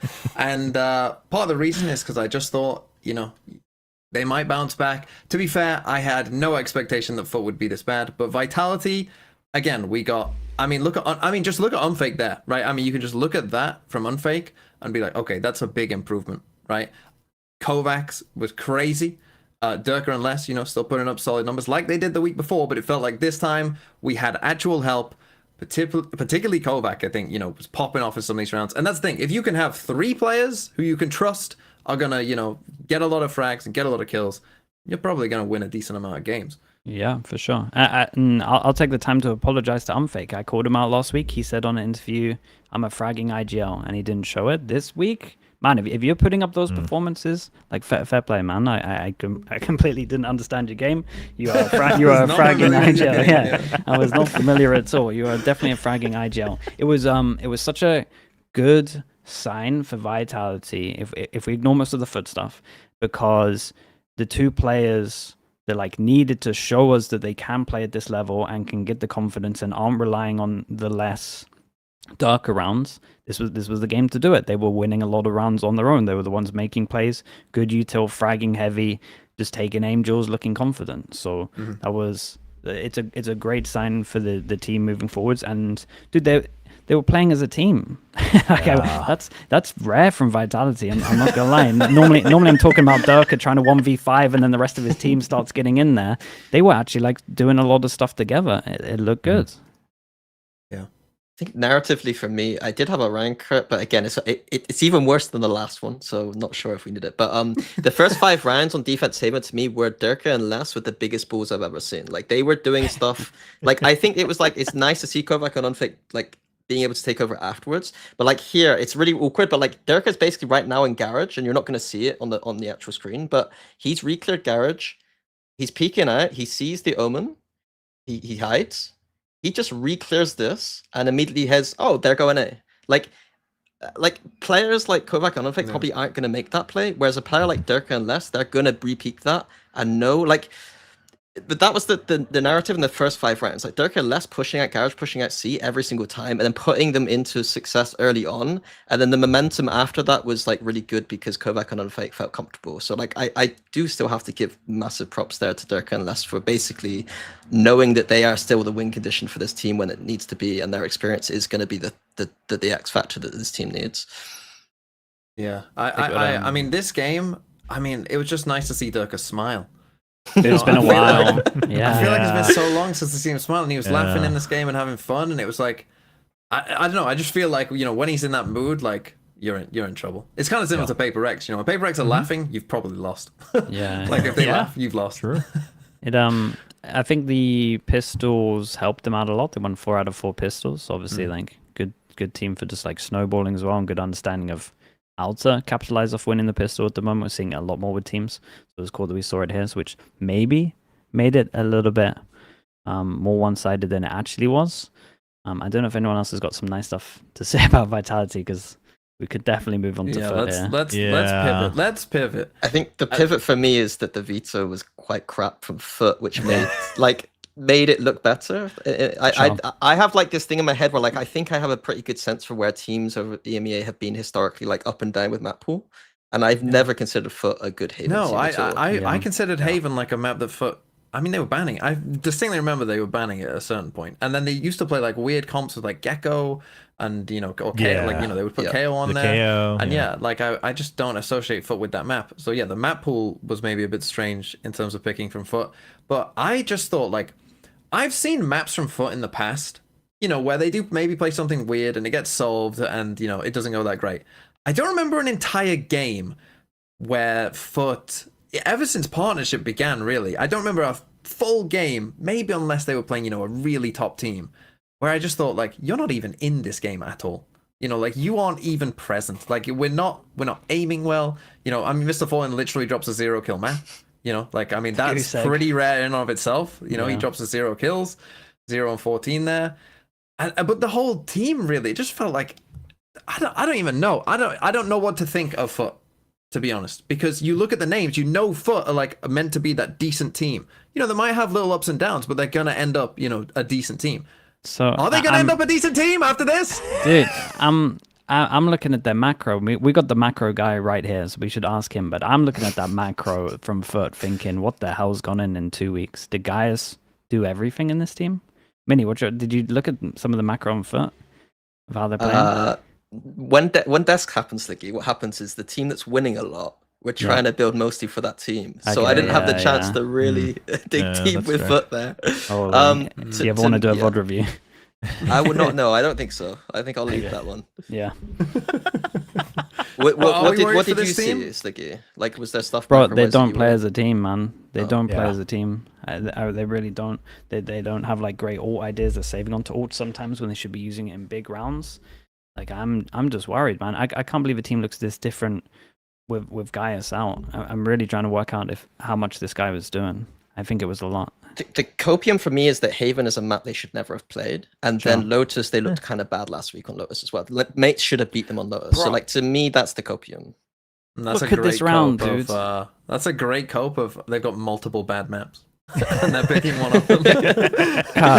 Kat, can you go back? Can you please go back? Look at the beginning of this round. This is your big buy round. It's your big buy round. You're an Omen, and this is where you decide to go, and this is how you decide to play it. You go over towards C, you go over towards the risky box that can get spammed, that most people will spam. Sure, you got a camera, you got someone baiting for it.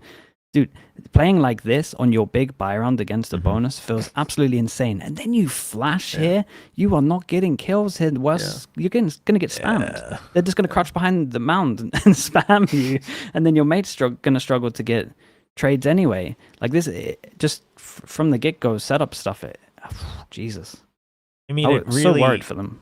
Like, not, I mean, I don't mean this, well, I kind of do, but I don't mean this in a derogatory way, but it does feel like it's just all of them playing like ranked and coming up with their own ideas, right? And then trying to just execute it without thinking of the bigger picture as a group, which is rough because they are talented individually, but yeah, when you're playing against other best players, like you do need to work as a team to bring that out. That's where you shine. But I mentioned it last week when I was watching their binds. They just play individually over towards the B site every single round. It's like, bro, you haven't been able to get away with that for years. Oh, so, bro, I don't know, man. I just watch so loss. much stuff, and it's just like a lot of team plays gone. I'm really worried. And like the only rounds they win is when Cena gets an op and just kills everyone. Yeah. Yeah. Which that's again, and it's a strange thing to be saying about nice to watch. who, for the most part, have been a consistently decent team. Speaking of more than consistently decent teams, talk about FNATIC and their game. They managed to win a nice little victory over Koi. Wasn't a complete stomp. Koi, did turn up, at least I would say. Gave them a bit of a game. But FNATIC overall just, we're just a little bit too strong for Koi. As the Koi believer, this game could have been 26-0 and I would have been like, move on to the next. We're looking past FNATIC. We're moving on to those next 3 games that are all, I think, much more winnable.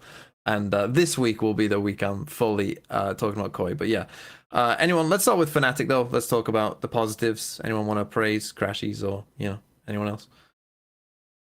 Positives for me was Ascent attack. They just won rounds that they really well, it's kind of like a double-edged sword, I guess. Like they were going 4v5 a lot and then just winning rounds that they really shouldn't. And that's a good sign on your attack Ascent when you got Chamber of Ice. And then when they flipped to defense, it looked like they were never going to lose. So it's nice to see that. I think that they need to think about how they're getting into these disadvantages sometimes, it felt like. They shouldn't have to win thrifties and crazy rounds. And Alpha's kind of back after a slow week 1. Yeah, he looks a lot more confident. I think I like him on the chamber, man. I think he just likes being on different roles where he can like frag out a little bit heavy. I think he's one of those guys, even though when he is on Sentinel, honestly, they do look insanely good. I know it's a Sentinel as well, but it's just like got a frag, basically. I still think for FNATIC, their Haven still didn't look great. Like they did lose double pistol. Like if you actually look at what the outcome should have been, they won double pistol. Each bonus they had an ISO ult, but they lost both of the bonuses with an ISO ult. I don't really think at this level, or at least like FNATIC's level, I expect them to be winning the 3rd round here and the 15th round. Like really, you've kind of set yourself up for the best possible snowball effect, so that worries me. And then I just think sometimes they like rush the ISO ults instead of waiting for pure information. I think it's just an Alpha thing where he's just Alpha like, missed 2 of them. Like he didn't hit a person twice. He's just like, I think he's here, and it's just like, bro, just chill, man. You Guys, they're not there. They're not in that square. Trust me. You have a Sova, dude. You're fine. You can just wait for util. So it's still not fully convinced that the Haven is back. Well, that was interesting to me, is that the veto went Haven and Sunset, and they're banning Corrode. And Haven and Sunset to me are the FNATIC's like 5th, 6th maps, where they're like the worst bottom maps right 2. now. And so I was like thinking, if Koi took that Haven to 3rd, like that was a real chance that like FNATIC recently did have a banging game against Heretics, but like this year has not been a great map for them at all. So they've got the time to kind of, and the points to kind of chill about it, but their map pool definitely needs to increase if they want a good shot at winning champs. Yeah, I definitely agree with that. Is anyone else with me on this Koi train? Is anyone else willing to jump along and think that they can beat KC, Apeks, and NAVI and go 3-2 and make the playoffs and be decent? KC, Apeks, and NAVI. I'm down for the last I'm two. I'm down for that. Yeah. I'm down for the last We're two. not down for the KC. I mean, we I might don't be think I'm down for the agree with KK it, one. but- I think Aves is playing too good. Dude, come on, Sleet. You remember, like, what if we play Sunset against them and Aves is just throwing those flashes against that wall? I mean, sure. Finding himself. Sure, I mean, yeah, but can that happen twice? That's what I'm I hope saying. not. God, if it happens again, I'm gonna lose my mind, I think. They might have the last two. But yeah, I think that they will win the last two, and again, if they do, they should make playoffs because they'll have head-to-head on the two teams that you think they would be there with. But I'm Map was not holding out bad some for hope. Koi against KC. Yeah, I'm holding out hope that they can be. If I KC might be play on this train. anything like me they too. played against Apeks, Koi can beat that. Koi can beat that. So I just need another KC stinker, essentially. And hope that they're not like Talon. Maybe it's like Talon. KC will play well but lose, and then play terrible but win. Then win, Maybe yeah. that's them. Which means they'll play well and lose, which honestly I'd take. Anyway, let's see though. Let's see what we've picked in these next games coming up. Match of the week last week was FUT versus Vitality. Oh, we gave you a little tricky one for once. Oh, not a little Gen.G global. And what have you gone and done? Oh, you've gone and picked FUT. You couldn't have been more wrong. Oh, as soon as we turn up the temperature just a little bit, you can't handle it. You can't handle it. Well, this week, our match of the week is going to be again Team Vitality against Team Heretics. Are you going to doubt them again, little Timmy? Are you going to doubt Vitality again? Probably, I would assume. But Yeah, I think maybe so. you'll be wrong. Probably. Right, let's go to our first game then, which is an interesting one because we're down on FUT. Despite the fact Giants were winning, we've got doubters here, is what I'd say. But surely after what FUT did, there's some hope for Giants. Let's see. What? Not from me. I know. I was setting that up because I picked FUT. And here's the thing you need to understand again. One, never guarantee Giants to win a game. That's the first Okay, thing. yeah, I get that.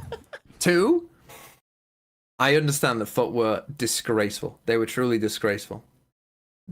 I have always liked... No, I'm not going to say it. Because if I do, it'll get clipped. I have always liked footballist esports. There you go. As That's a team, it. as a Valorant team. And I think that these players, the players that they have on their roster, the names on the roster, they cannot play. Look, they can play that bad. They might do. But this is their last chance for me. This is the last chance. I'm giving them one grace. I mean, look, I was expecting you guys to be a little bit higher on Giants, to be honest. But, you guys... Oh no, this team's not fucking very good. Well, you're all picking them, so Yeah, because look how FUT looked. Mate, they didn't run a default. Yeah, We were watching them on Haven. yes, They didn't but default. you're not saying that Giants are some super team. So can FUT, even if FUT play super individual and are in completely different pages, can the individuals wake up enough anyway to beat Giants? Not if they don't. I think yes. I say yes. Have faith. Look, this happened last week. With FUT, where I picked Vitality. And against FUT, and everyone's like, "Oh, you can't fucking pick Vitality. They look shit. They're, Mate, this one's not the same. This one's not the same. They didn't run an attack default. They didn't find any Cypher util. They just forced maybe Giants sites. don't know how to defend a rush. We're about to find out. We're about to find out. I mean, fine. Give me the. Well, I mean, I guess you don't have to give. I much like of a that case you for were trying to Giants. defend GIANTX for your FUT pick for some reason at some point there. So, Well, what was that true. about? Sometimes You guys are down on them. Yeah, sometimes. What my point is essentially that you guys don't think that Giants are world beaters.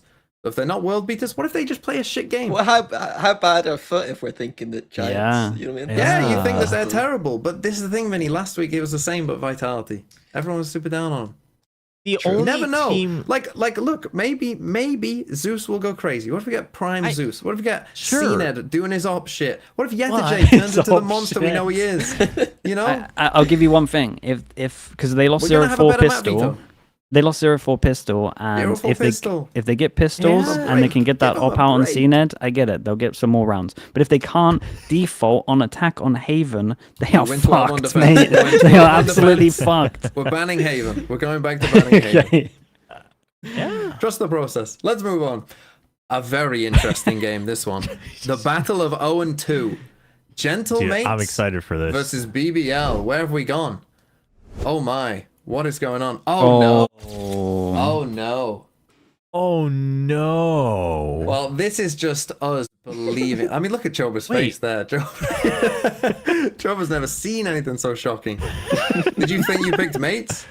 What's going on here? Well, no, I mean, I was constantly going back and forth, but I do believe I ended up picking BBL. But I've liked BBL for the year, so this to me is kind of like my I'm gonna believe you one more time, pick. right? Yeah. Like I'm gonna believe you one more time, just because I think I agree. I mean, mates. I like what mates are doing, but if they can't close it out and they've never really known what that feels like versus BBL who has at least done that, then God, just imagine they closed out map 1, they beat Heretics 2-0. Every one of us would have picked the mates. Yeah, I think so. I think every so. single one of us. Yeah. would have picked I mates. think so. Wait. If mates had If mates won against Heretics 2-0, if they closed out those 2 maps. If they close it out early. Yeah, not Yeah, overtime. like if they not won overtime. map 1, and map 2, like 13-6 against Heretics, Mini, you would have picked. I'm telling you. Bro, hold like, on, let me go to the alternate universe. Oh yeah, you fucking picked me. I think that last week BPO had a blip game. Like they don't lose to people worse than them usually. And the last week was technically the first time I think they've done that in a long time. You're saying they're a Yeah, they gatekeeper lose to team. Team Liquid and Heretics. Yeah, Team they're a Liquid and gatekeeper Heretics. Team Liquid and Heretics. Heretics. Like they're good. Yeah. They just had a bad week. Yeah, they had a bad week. I mean, well, we all picked them, so we all agree. I mean, guess. yeah, but we it all is a agree close to one. an extent. I had to Yeah. at least think for a little bit. Yeah, Yeah. but it is a little bit worrying. And as I say, this is a big. Whoever loses this game, you're in a lot of trouble for playoffs there. So it's a very important game for both teams. But yeah, let's. Well, we've guaranteed it. That surely won't go wrong. Let's talk about another game that I think we might be a little bit happier guaranteeing. It's Team Liquid versus Apeks. Oh. Yeah. Okay. Yeah. I don't know what. Is there anything to say about this No. game? Can Apeks pull off enough magic to win a map? Batu map? plays Duelist, and then if he doesn't, the death just flames Apex the entire death segment. Yeah, pretty And much. that's it. Next, what's the next match? already? Dude, they have to, man. They have to show that. It's just Yeah. like you got backs up against the wall. You got to do a madness. Let's see it, man. Let's see the double duelist. I don't care, dude. I'll run it on Icebox these days. Give me something. Go Like, with the bang. We interviewed Alpha after one of the games, and even he was like, we were asking about Apex. He was like, just put Batu on Duelist. I'm like, this ain't like the genius comp maker of FNATIC. Yeah, He's the one. He's the Chamber Go Shoot player is saying to do it. Yeah. Well, I don't think there's much to really say about that one. No. Let's move on to the next game, which I think is going to be an interesting one. It's Koi versus KC. Dude, you must have gone coy with how you're You fucking hyping know this one how out. I've gone. You know, and Chobra's You with gotta me. joke, Okay, bro. so No, like I'm 2 on for the KC, train. 2 Can for I Koi. switch after TMV kind of Here we market go. it? Minnie as way. well. Slingy, I'm you're on not your own. only Defend your K-pop pick, guy. Slingy. What the fuck are you thinking? Mate, What the Avez fuck is are you dropping. thinking, picking KC? Avez is dropping 30 every map. What are you guys thinking? I think this is madness from you. I think I they need could some- look good if they. Well, if they, Slingy, they clean up defend some your of their pick. rounds. Why? Bro, Give us any reason that Karmine Corp might win this game. because the players are underperforming as well, apart from Avez. If the actual other players kind of step up to the levels they can get, this shouldn't be close. Dude, Martin can't look like this forever. That's it. That's all it is. It's just a player. dude. Okay. Okay. Just believing in the individual bounce back is what you're believing in. Yeah. Dude, I think Okay. you guys need to defend yourself. You're acting like I'm not the overdog here. I know it's a 3 against 1, but I'm definitely the overdog. Stats wise. with other people involved. I think the community would mostly pick KC. Yeah. I agree with you. Look, I mean, I'm just a Koi believer. I was always going to pick Koi in this game. I would have picked Koi in this game before I saw any of these teams play. The thing is, KC, I mean, well, again, I don't even... What do you think of the last week of KC? I don't know what to think, because you could come away and say, like, they were incredibly shit. Like, that's what you could say and manage to win. You could say that. I don't think that they could ever play that bad again. I think they did get dragged into some glue and just forgot how to play the game a bit. So, yeah, I'm expecting this to be a challenge. But I personally have always been on this Koi train. I'm interested in you, Chobra. Why are you on this Koi train with me? I mean, Minnie's swapped. I've somehow managed to convince him, but... Yeah. For me, I mean, I guess the disclaimer is I haven't watched the like week 1 games as closely, things like that. So it is obviously very Probably want to heavily map off based, Liquid. right? But it is very heavily based off of KC's performance recently, and kind of the similar logic of the previous matchup we talked about, where it's like, if one team, I quite liked how Koi was playing overall, just in terms of their game plan, etc., against FNATIC. Like, I think they had good ideas. I think they were playing as a team. And so if you're doing that, then against a team where I'm consistently seeing individual mistakes and then individual heroics needing to save it, I just think over time, like over a course of a best of 3, that Koi should be favored in that specific matchup. But I mean, obviously roster wise, like even going back to previous to stage 2, I mean, I agree. Like, it's not like KC should be a wash, but I have no other reason, right? Like, I don't know that team as closely, etc. I have no reason to believe that this is the week where they're going to be like, let's get back to form and play like we used to. So Good. that's what it is. Any extra yeah. words? I just think that Koi finally have something that we could maybe believe in, and I think that KC It's are nice. probably It's nice the to believe in overdogs. something for a first but time, isn't it? Batty G watching him makes me believe, so Yeah, I'm right that's there what with it you. is. I'm right there with you. Okay, let's move on though to a game that, I mean, look, if we don't guarantee this one, I would be completely shocked. This used to be the best game. Minnie's reminiscing to when this was the game of EMEA. It no longer is. It's NAVI versus FNATIC.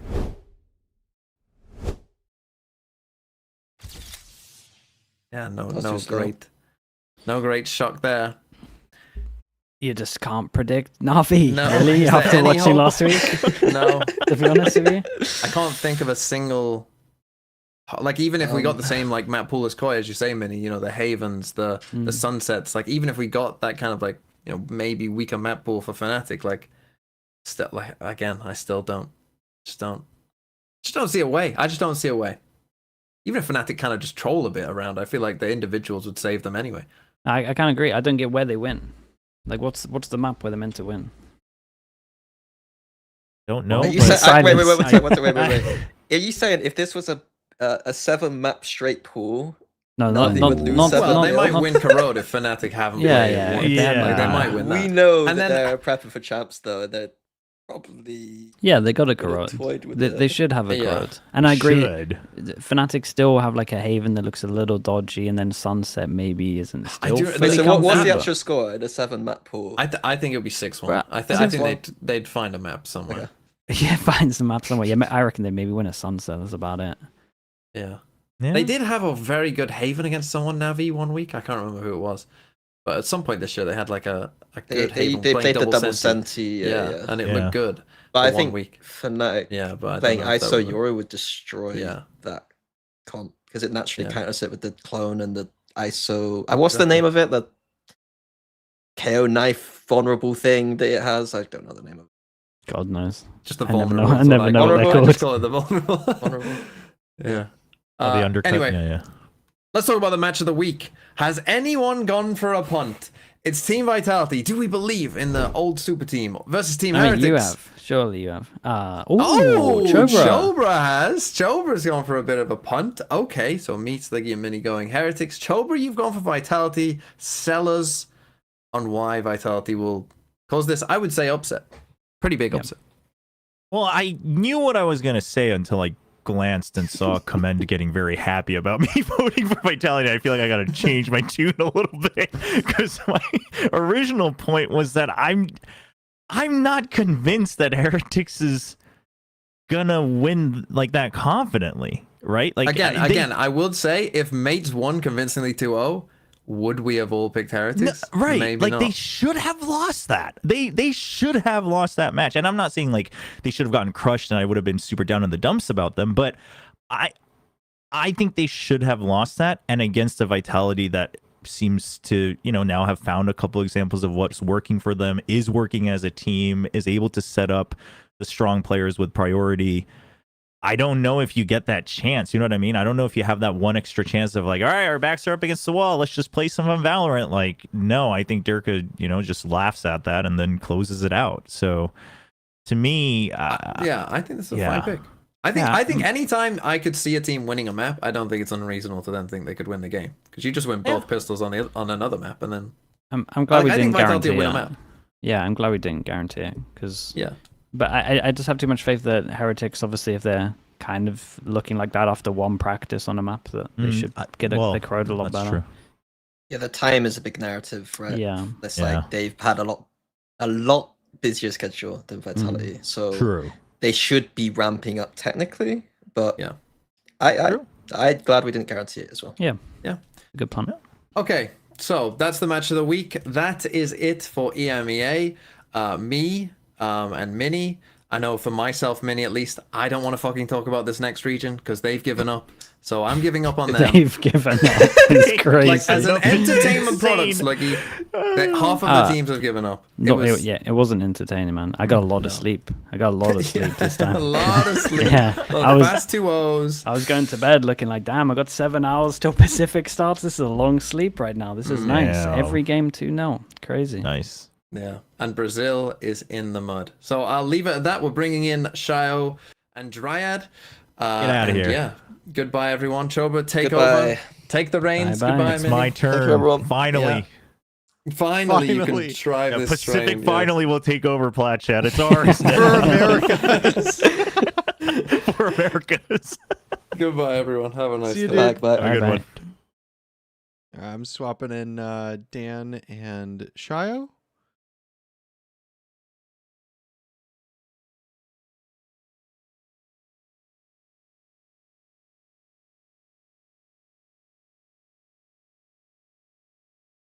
There we go. Sweet, we got Shyo here. What's up, Shyo? And we got Dan. Welcome, Dan. Yo, yo, yo, hello. Yo. Hello. By the way, Shyo, Yeah. FPX's crowd is not good. Dude, the first week it was. I really liked it the first week. It was nice. And they win I against mean- crew, am I tripping? They played Wolves, right? Yeah. Yeah, it didn't look that bad. Yeah, I like the chamber stuff they were thinking about. I mean, we've seen better corrodes, but like you're not gonna call like a 80% a fail, you know? Like Yeah. I A mean, minus sure, is an A sure. minus. You know what I'm saying? Yeah, yeah. It's I mean, in down America, to it'd be an A Autumn, right? minus. You know, in Asia, it'd probably be like a C plus. But you know, man, like actually, but America's been cooking some good stuff on corrode too. I'd love to talk about it, even some of the bad teams. But yeah. All right, it looks Dude, like so. America's Dan so weird. joined for a second. For those that don't know, I can see the cameras. No one else can. Dan joined the call. It looked like her cat was attacking her, and her camera froze, and then she disconnected. So I think she has to get Just that sorted. So we're just gonna an give her a absolute few brawl. minutes. It The looks like true she's America's back. match of the week. It looks like she's back now. Welcome back, Dan. Hi. Are you okay? I saw Yeah, your right? cat like on your I head could when hear your you guys. I camera was like, froze. oh, I'm ready to go, but I was talking, nobody was answering, so I guess Oh, something was Oh, we can wrong. hear you. Yeah, my cat was running around like always. all right. Well, looks you're good now. You're safe. Blink twice if you need rescue from your cats. Okay, all right. Well, we got the message. Now We what can't do do we anything do? about it, but we got the message. So that's good to know. All right. Finally, it's time for the best region to take over the worst region and lead it, because basically the reason this is crazy happening is because I couldn't be bothered to lower my IQ by watching this region. You know, EMEA's got creativity, Pacific's got some good stuff, China's got aimers. And then this region, I mean, I'm just here to just hear the cope from you three. So we got Dryad and Shyo joining us, Sliggy continuing on for the whole show. And as someone in the community has said, these matches, in fact, the entire week could have been an email. So let's zoom through it, shall we? I mean, I'm getting a lot of down vibes here from Dryad and Shyo. I'm you guys know I usually work the Spanish broadcast like every day. And then once in a while I'll do English desk. That's kind of a new thing for me. I started doing it this year. And then I did 2 days in stage 1, and then I just did 2 days for stage 2. And every single time has been 2-0, 2-0. So I'm scared that Oh. You've got the power. I'm the problem. I mean, let me tell you, as someone who also has an exceptional power, you got to start monetizing that. Like, you gotta Okay. just That's accept true, it. yeah. I understand. I see the vision. This is actually what my, one thing was the jerseys that I wear the jersey, and that actually monetized because teams started sending me more merch, and that was amazing. And by the way, any teams trying to get the wins, make sure that you're giving me But now I need to think of a new idea to monetize from these 2-0s because it's like I'm excited. I want to talk about these teams. I think it's gonna be close, and then it's just what happened. Dude, I was Jesus. I was hyping up the games to my chat. Oh my goodness, what's going on, bro? The cat's had enough. The cat has had enough. Sorry, Mike, is that coming from? That was crazy. He memes me. I was hyping up all the games to my chat. I was like, this is the one. This is going to be an absolute banger. And then it just wasn't. Dude, for the games that I thought were going to be close, they were maybe the biggest stomps. Apart from FURIA, but I'm not sure I can count FURIA in any talk these days. Yeah. I just don't include them. I mean, let's move into some of these matches. And speaking of 2-0s, we got 2-2s and this one. 2G versus G2. G2 wins 2-0. What a headline. Banger from Kurt. Who wants to get started here? I don't know. Creative mastermind over here. Win. Yeah. I mean, G2 had good starts, and they're too good a team to not capitalize off of the starts, especially when we look at Haven. Like if G2 win a pistol, like the chance of them winning the second. Dude, G2 are just that team that it's hard to get a good start against them because either they win the pistol, right, and then they're very good at not getting ecoed, and then they're at least win normally the bonus or the next buy. It's very hard to win both of those. But even if they lose pistol, they'd start here buying the stingers. They are a nightmare to try and have a good start against. And they're very good at making sure they can snowball whatever person has a good start in the pistol or the second round to make sure they have those ults. And this was just a prime example of it. I felt a little bit sorry for 2G just because it got snowballed, at least on Haven. Yeah, I mean, they kind of snowballed themselves at times too. Like LZ was throwing this really weird thing on Ascent where there was a smoke he was running on site next to triple boxes that doesn't let them see like lane half the time, and it lets the stingers just drop on site. No one ever plays the smoke. You can drone into the smoke as well, and that was confusing. Silence had a really good op though overall. I feel like on the map on defense, but then like when it was not there on other maps because he's playing ISO or like they didn't have a chance to put him back on that big stick, like he was kind of invisible at times. And then Jonah, even if 2G had a lead at any moment, just activated like his god cards and like just would win around with a 3K, which was just nuts. So 2G had some like good stuff. Like on attack side, don't want to send sometimes. Like there were no splits; they were just kind of running into sites. It was weird. Baby Bay also, talk of the town in terms of how he's playing. I think he had like a mouse wheel issue at certain times, but then he was frying on that jump one. It was like I think he was trying to jump back on the box behind him for some reason. Yeah. But this smoke, it was like really confusing. They're in the smoke. It's a defensive smoke because you can't see the red around it from the attack side. You want some space? Yeah, it's like I swear that smoke is supposed to go like towards the back boathouse door at least to give you some time to work with. But round after round, especially on the ecos for G2, they would just know the smoke's coming, jump in, and like win a free round. So it was like, I don't know, same day delivery. I was playing or watching this with the Sith. I had to be the Jedi for like a bunch of Americas, like TMV in a call. Just will tell you how bad the game is, right? So I had to make up stakes for why it was important. This was the most important game for G2, even though they were qualified for champions, because 2G is someone they don't want to qualify all the way through. They want to just make sure this team gets losses, and this is like their personal time to actually make sure they get a loss and make sure it's not like a map difference, in favor of 2G. Yeah, I mean, true, but even if that wasn't the case, G2 was gonna win anyways. I mean, even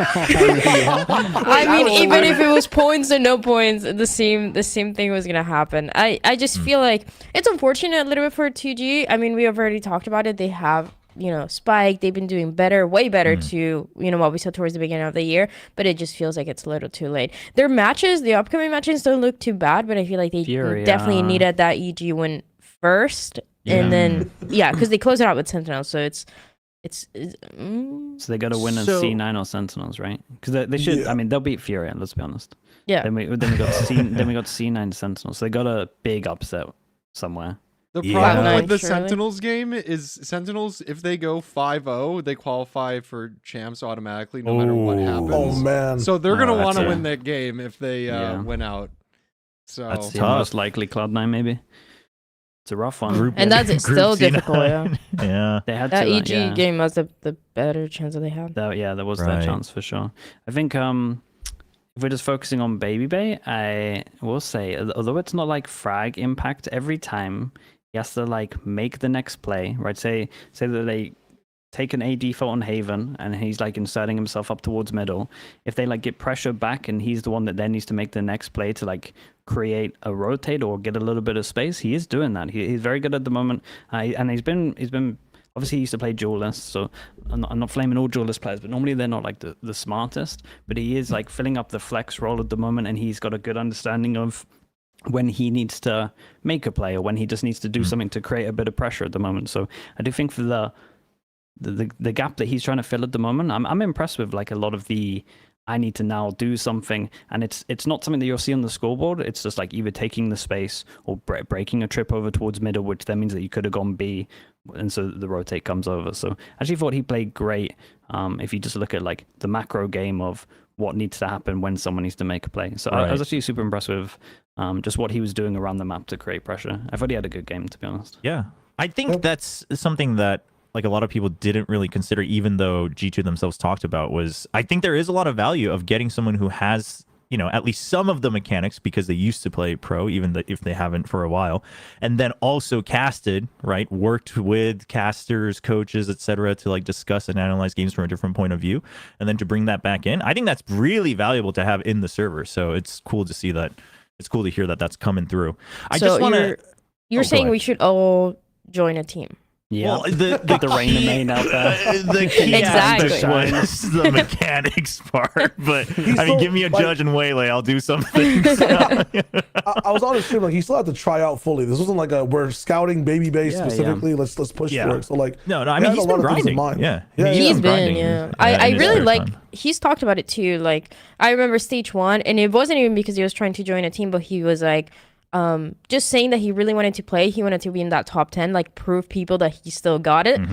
Just playing ranked every single day. And it's crazy that turned into him joining G2. It's such a cool story. Like, I feel like him joining back and the vibes as well that he's bringing is really fun. It's a great story. He's good to watch, man. He's very He is, yeah. entertaining. Very entertaining. Very The thing is though, charismatic. like every week for G2, someone is going to have to step up to fill in a little bit of the gap that like Leaf had on the team in terms of like max expertise. I still think this week it was Jonah. Last week you can argue who it was, but Jonah had like a phenomenal performance. Even on Haven, like this guy felt like he was playing Yoru the entire time. The way he was just there when you needed him. Like flood takes, whether it's like a 4v2, he's one of the two, right? Like it just his util in general was perfect, and he was having a really good game on both maps. So nice step up from him. Gotcha. Before we move on, I just want to ask, we talked about like the, you know, Ascension and championship points possibilities for 2G, but aside from that, like just performance wise, was there a lot to be concerned about after? Because I feel like in EG it was like, like we could see the potential, right? But is this just one of those like, it was G2, you know, move along? Yeah, I would think say so, yeah. Yeah, I Okay, think it looks. It doesn't. I'm not like super. Well, I'm worried because of who they have to play. But Sure. is this like the best 2G have looked the year? Yeah. Okay. Yeah, we'll see. I mean, like you guys said with FURIA, Jeez. very active. Yeah, much I more don't know. active than one of the teams that played in the next match that we need to talk about. Nice segue. Because it'll be Sentinels against FURIA. Anybody want to Jesus. say anything on this? Yeah, man. This was QoP Valorant. Like if you guys know what QoP is, like where you gotta press like all the keys to run on the track. FURIA was just playing QoP Valorant, where like only one person could move at a time. It's like there was one dude controlling 5 keyboards at times on some of these plays. It was like, I'll fast lane. Okay, I'll TP after your fast lane. We'll do this. We'll do that. On Sunset, they were like walling off market, not taking back sight. They were fumigating themselves. It just felt like they couldn't do 2 things at once a lot of the times, and it was just crushing them.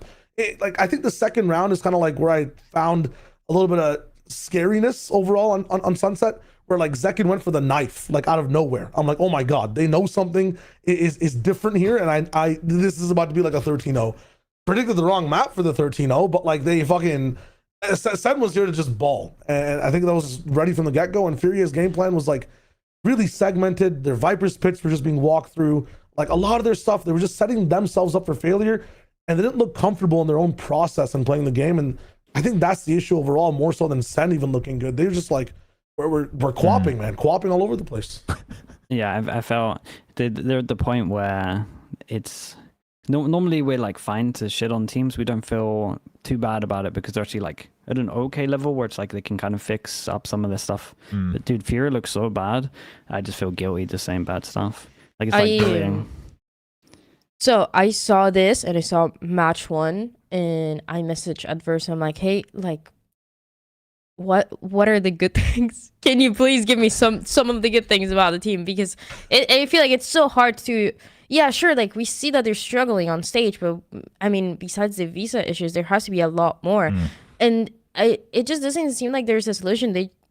They're all like very motivated players. He talked about how they play all day, every day. And it's just unfortunate that they always have something come up outside of it. I feel like still, I mean, they were playing and like scrimming for 2 months with basic before the stage.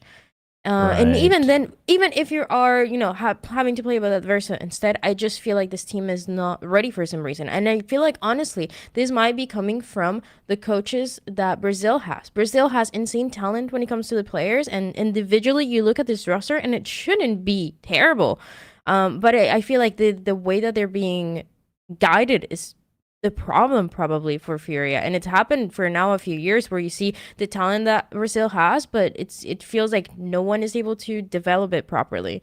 So I mean, I don't know, I know the coach is not here, but there's definitely things that you can do online or things that you could have done in the past 2 months where even if you're subbing somebody in, the team should definitely look better than this.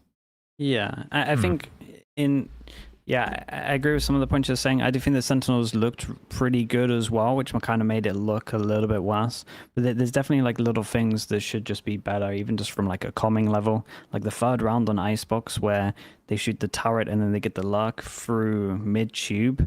And then they get 1 kill from mid-tube and then I think it's Zekin just carries on going and then kills someone basically at their spawn, and he's not even like considering it, and it's like it just looks so rough. I think it's one of those things where there's so much stuff going wrong that it just feels giant, like it just feels gigantic. Dude, look at this round and just imagine, like I can't even imagine it. This is like basic comm stuff. So yeah, this is really scary. The first kill was like I can kind of give you an excuse for the first kill, but not really. Like the first kill's pretty bad, right? They shoot the turret from bottom mid and he's not expecting the luck up tube. But this next kill is really bad. And you got to remember this is the big buy round as well. This is the one that you kind of have to win. Dude, look at the Omen. He's not even considering it. Like, guys, that's crazy. Where did you think he died from at middle? I mean, from what I'm getting, it sounds like it's just a mountain of things one at a time that are piling up and they're all tunnel visioning and things just aren't clicking. Yeah, and I think the visa issues. Because is it both the coaches that can't get there because of visa issues and one player? I think it's like 3 of them. Yeah, that's a nightmare. That's rough. That is rough. Yeah, it is rough. It's really bad. And also, this is something that Sato was saying yesterday. Is just obviously Basic is the star of the team, and when they've had like good scrims, good performances and stuff. This is, I mean, they were always bringing out Basic. So, you know, not having your star player that you kind of rely on to get these wins, it's unfortunate. And I honestly, I feel like it's so difficult now for Furia to bounce back. I mean, they look defeated when they got this. Obviously, I mean, you're getting 13-0. Even if, you know, sometimes teams lose a one-sided map and it's just like, okay, we can go next. We can go map 2 and, you know, it was in our day, whatever. But when it's a 13-0 and is this bad, I feel like bouncing back is going to depend on, you know, ideally just Basic being able to come back and play. I think I'd have to disagree with that still. Like, it was Basic like telling Tui's when to paranoia. Like was Tui's or like was Basic the one to like jump in and play the game for everyone else? The gaps that were left from everyone else round per round did not just feel like Osboss wasn't playing on MIBR. Like it didn't feel like your main guy wasn't here. It was like a systemic, complete, you know, train wreck of people dying with util. The ideas were good too, Cho, but like they had good embeds, and then things would just stop. Like it felt like I was watching, a stream on like 1 bar Wi-Fi. Like it was just stutter stepping 24/7 with this team. They obviously are scrimming. They're doing well. It's a tier 1 team. They're getting into spots, but from the spots they're in, there was no squeeze. There was no more juice to the next step. That's my issue with the team. I don't think basic solves that. I do think though, and I think we're seeing this a lot this year with multiple teams and different, probably not any time as badly as this, but where we're in that phase of Valorant that it's grown enough that you really start to see like the outside factors and how much they can impact teams, and not just good to great, but also like bad to good, or good to bad, I guess, in a negative aspect, right? Whether it's like performance coaching, whether it's visa, whether it's diet, whether it's your mindset, attitude, like obviously T1, very famous for all of that previously as well in Pacific. Like, I think we're just seeing that, these are intangibles that we don't really know. And yes, I agree. Like, if you're a pro team, etc., like you need to figure something out. I agree with that. I don't think, you get a free pass, but also it's one of those where it's like, it does actually make sense a little bit logically to me. It's just very unfortunate and it sucks. Yeah, so, I kind of want to end it with just saying that I think that Sentinels again just made it look a little bit worse than it is. Sure. I like the move. John is now looking like he's back on Senti as well, which is definitely an interesting move from them as well. So I'm kind of excited for their next game to see how that looks. And yeah, I mean, FURIA is they're just in a rough spot. I can't imagine they're gonna look much better. There's too much that is wrong to be able to fix in a short time. Is Sentinels in U3's mind like currently contending for best team in Americas? While Baby Bay is playing for G2, yeah. Yeah. Right. Well, I mean that in the nicest way. No, I know of how good Leaf is. Contending, yes. Yeah, but like winning stage 1, I have a different take. We'll get into in Preds, when a later team pops up. But they're strong. They're like on an objective sense, probably the best team. Yes. Okay, I wonder if that team is the one we need to talk about, because there is a team that I think people were kind of questioning, right? Like, we just had no idea because of some the changes that were made. But 100 Thieves coming in, continuing to just move on forward. Apparently, the only team in Group MIBR to not even lose a map yet, and the greatest round differentials as well. So that, I mean, those are pretty big stats even after just 2 weeks. I have something to say. Go on. Oh. Okay, look, hear me. In fact, actually talk. Give me a minute. Yeah, dude, I can talk for a long time. She's got to set it up. Dude, I think we can glaze for a long time because 100 Thieves look great, and this is multiple maps now where we're seeing them look really good. This whole Corrode thing was one of the best things I've seen on Corrode. Double scan, leading into Cass. He used to play scan, his Odin only. Really, really strong. And I just think that they play B main. Hear me out. People might not know this. People say things about me and 100 Thieves. I've been number 1 fan secretly since day 1, and now I'm ready to make it public. Me and 100 Thieves, after what I saw crew do, there's no way. I mean, look, it even has my name in the back. Do you guys think anybody else has that? 100 Thieves look incredible, but it's a mix of them getting their shit together, not in a bad way, not like they were doing terrible, but really understanding what their working conditions are for this team, and also crew just trolling. Why are they not playing double duelists? I'm so upset. I'm like, the crew guys live in my neighborhood. I'm trying to casually walk around and see if I can find them so I can be like, guys, what are we doing? We have Dante and we have Kesnet, and you're still not playing double duelist compositions. And what? Sure, at the beginning, I get it. For Bind, you got to give them the benefit of the doubt for Bind, because they had the Bind where they were winning with Adversa with this comp. No, yes, but you're going to put Kesnet on Sky? I agree with you, but at the same time, you gotta look at the success they have with Adverso, and you just think, well, Dante's a better player than Adverso. It should just work the same. So I'll give them the 1 week with Bind, but I agree with you. They have to go double duelist. And I can understand the Bind. I was not saying towards the beginning when I saw that Dante was coming in, I knew. Thank you. Having a pansy moment out here. I saw that Dante was coming in, and I saw that Kesman was playing Omen, was playing Sky. And that's something that 100 Thieves also talked about. They kind of knew that was what was going to happen. But now that you see week 1 and now you see week 2 and you see that Dante actually needs Kesnet. They do need this double duelist system to enable Dante to do better. So now that you realize this, I'm just hoping that week 3 they bring this, because if not, I already saw outside and it was dark. I saw crew not making champs if they keep this going. Like I need something to change this, because and you also bring a coach that knows how good Dante and Kisnet is in Sonic, and the team is just looking worse than ever. I know it was a little bit of a bad day, but you even look at them, they look tilted since the beginning. Like that cannot be happening. It's an easy solution having such a good player in your team. Yeah, no, I agree. That's fair. But I think I give them the week to like try it out, learn, and then if they do it from now on, then I feel like I'm down to go in on them, because I feel like you learn from this. I get the bind thing. I think they were like 4-0 on bind and like smashing people, so I get why they keep the same comp. But now I would look at it and just be like, this is the win condition. We have to make the risk. I want to see double duelist pretty much every map, apart from obviously Icebox, because I don't think you can really do it. Right. Okay. But just still sounds talk like about some of there's- the good things. Or sorry, yeah, like from 100 Thieves crew. from Wow. Thieves or from No, Thieves. I mean, you made it sound like you wanted to cope for crew. I was like, well, I mean, Yeah, if there that are wasn't any, much. it sounds like it's going to be short. So I mean, crew reminded me of my younger days, where like we were forced to go to family events where they had like dinners at your house, and the younger cousin would come in and like find your Game Boy. Like Kesnet on Sky was just so happy to use util like in the first 10 seconds of every round, and have like nothing left for the rest of it. Like it was crazy.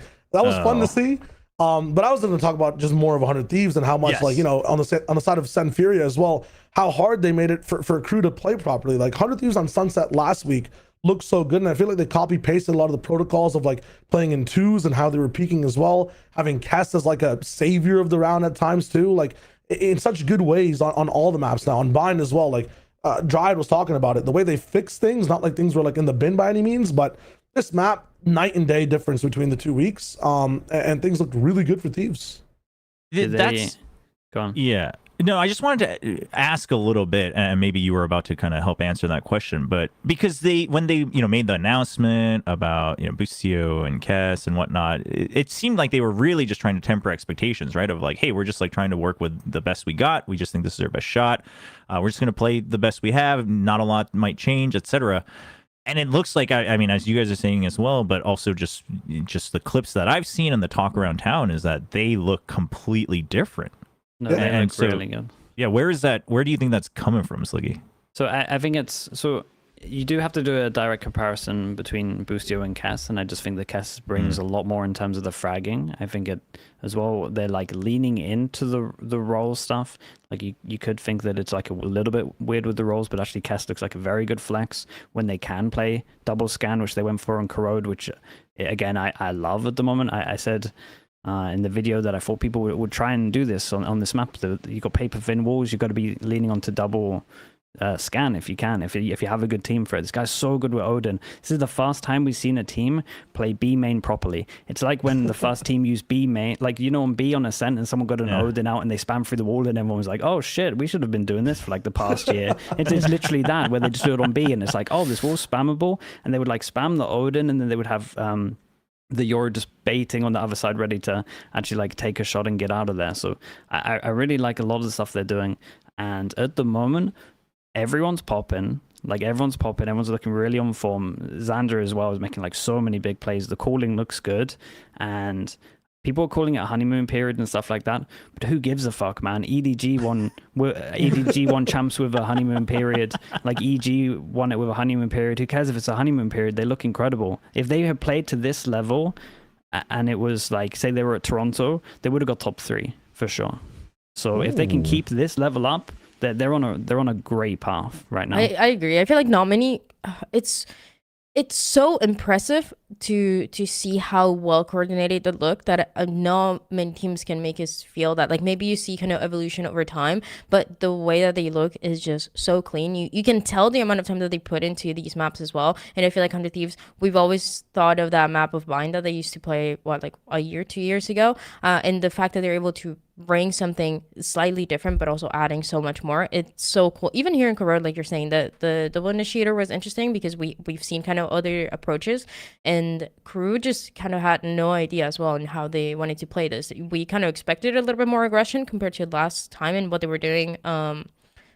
Just playing so passive on the attack side, but it was actually 100 Thieves taking advantage of that, taking all that space, having that chamber as well towards mid. I mean, it's just been so clean for 100 Thieves, and they just remind me of when they won that stage again. It was 2 years ago. With cool things like that, I'm so impressed by Six every time that we see this team again after a break. Yeah, I think Zeke's obviously, I think, has gone through that kind of roller coaster where like he's proven himself and everyone's like, whoa, like really big on Zeke's, and then like a little bit of shakiness and everyone's like, whoa, I don't know about that. But now that he's had that chance, good to see that he's on that upswing. I was just looking at the points, and this was a pretty big one. 100 Thieves and Crew 2 points apart, and if 100 Thieves is on this trajectory, they could continue to really put the pressure on teams like EG and Crew. So when it comes down to points, it could matter for. It's gonna get exciting. I think. Okay, no joke. The groups right now, it's awful. Let's be honest. It's fucking it's shit to watch. It's probably gonna be the worst groups out of the 4 regions. Hopefully, it's the worst groups we see for the next 2 years or so. But playoffs has crazy potential. Oh my god, it could be so good, dude. Because some of these teams, like basically the 4 teams that aren't gonna make it. Honestly, with maybe a few caveats as well. You could probably reduce it to like 6. I wouldn't put EG in there. So I think that the other teams, dudes, it's gonna be so good, man. I'm excited. Yeah, just gotta wait. We just gotta get there. Yeah, we just gotta wait 2 more weeks, 3 more weeks, and then we'll be there. Yeah, just gotta weather the storm. Let's move on to the next match, because I think another team that obviously had or always had question marks around it, it's going to be NRG in their match against Loud. And I want to start with Shyo, because I was in Shyo's stream before this weekend, and Shyo was going off. And I say this as someone who is kind of a fan of Loud. And you were telling me, I mean, that they're going on a run, that they're gonna move all the way through. Yeah. What happened here? Listen, to preface it too, like I haven't been on in a while. I've said that Loud is winning the stage, and I'm still locked in for that. We had to get creative with hopping on Slicky's bandwagon a bit. He had a train. Today, Papers didn't announce he has a boat. For me, Loud screams submarine. And so Luke shows the nuke show. He's kind of like the nuke inside the submarine. Pankata, missile defense expert. Robbie's the captain. Kawhi and Zine is just chilling, looking at the maps. The engineer, maybe. And then Verdi's the torpedo. That's what we have. Pulse by pulse. You know what I'm saying? I had wave by wave, but I'll give it to paper thin. I think there's a definitive. Looking at this, like pre-week 1, I was hyped. Week 1 came in, I was validated. Everyone's in my DMs like, oh my God, genius cinema. Now the stocks crashed and the entire nation's after me. Like, holy shit, I added Luke to my VFL and he gave me no points. And what is this team? They look like trash. Listen, this week, what happened? It's a tough week. NRG leveled up. They look crazy. Like the Mata show was on Spotlight today. The understudy wasn't playing. It was real Mata who was acting in this play, and it was going wild. Like I feel like some of the lurks that Loud like to put Luke show in as well. Him and Pankata were like moving up on Haven in some ways, trying to work the map, which was just getting completely upset by NRG. It felt like the playbook was there for them to just read and counteract 24/7. And I feel like when these guys are losing, I think this was the thing that was said about Crew as well. When they don't have momentum, they look like a shaky team. I felt like when I was looking at them in timeouts, I was looking at the team in general, dude, they're not having fun in loss. You know, you look at Wolves, you look at like even Sen sometimes, and some of the other players on other teams, they still have a little bit of attitude to wanting to play. Seemed like Loud didn't want to be there on like map 2 at least as well when they were getting a little bit stompified, which I'm not. I feel like adds to like the loss leads to more loss. But this map, I just felt like some of the ideas were like just being completely read by NRG, and some of the individual moments from NRG as well were just outshining Loud in general, and it was tough. Yeah, I think if I just focus mostly on NRG, I liked a lot of what they brought to Haven. So it looked from the prep that they kind of knew this was either going to get picked or it was going to be third map. They had so much cool stuff. They had they were like throwing their Viper smoke. I call it the K-Corp Viper smoke. And it goes over towards middle of B and it creates pressure either side. So like first 4 or 5 rounds they were doing this. Then they were saving their smokes. They started doing like faster hits, save the smoke. So it's harder for them to actually like retake over towards the sites. And then you're starting to see them C default more. I think C default's really strong. They're making sure they're always planning ahead. All of these big buy rounds, they always had an ult. And then even when they had the ult, they would C default with 3 and they would go get this ult on attack on C. And it was really, really nice. And every single time it was like, oh, this is our ult for the next round. Right, the IGLing was actually like really legit. There was so much planning ahead, and it wasn't just full focus on this round. It was like, no, for the next round, like you're gonna have your ult. We use this ult here. I call it waterfalling, like your ult, where you're just doing like 1, then 1, then 1. So I was just very, very impressed. I thought game plan wise, really cool. I know that Mini calls the C default a bonker, like he does that all the time apparently. So it's nice to see that he brought that over towards. He pulled that over towards Americas. I'm hoping that teams kind of adopt that a little bit more, especially when they play against Gen.G. I think it would work well. Teams seem C defaulting to maybe break that turret. So, yeah, dude, I was very impressed with NRG from this one. I still have worries about their bind and the calling that Ethan does on bind. But if I just look at the calling solely on Haven and on Corrode, I liked it a lot. Talk to me a little bit about the Corrode, because I caught glimpses of it, and I quite like the idea of the comp. I think it's quite flexible. You got the Sova and the KO, and then you've got obviously the double controller, and then they have Waylay, which generally I think most of us would agree that solo Waylay not very great, but seems like they had an idea of how to set this up. You know, doing pretty well on the attacking side as well. The attack side walls, or sorry, so yeah, the attack side walls and the splits they had through mid on offense, like NRG was really cool. Like they have this wall that I haven't really seen, which is like just A main to like elbow that cuts off like anyone that's kind of trying to defend A link. It's kind of like if you see it for the first time, you haven't scrimmed against it, confusing because like it's hard to lurk off of. It gives you A main space as well because like you get to walk in kind of I don't know, like split levels of like you know, split A attack Viper walls where you get to clear corners first or just be able to walk through A main then C top ramp. Same situation. It's A's like really hard to take A main for attackers sometimes because like defenders have a just +1 on peaks. So it does double of that. You have to like worry about so much. And these guys were barreling through mid. They could switch up the wall to make it a mid wall. They're the horizontal like reach on this map in terms of like what options they had were crazy. And then of course you have the Waylay. If you have ults, like you can just snap on B side if you want to. There were moments where like Loud tried to stop it, but the options NRG had and the ways they were choosing them were just perfect. Like you didn't really even need mid round calls as much because their setups for the start of rounds were really good from their side.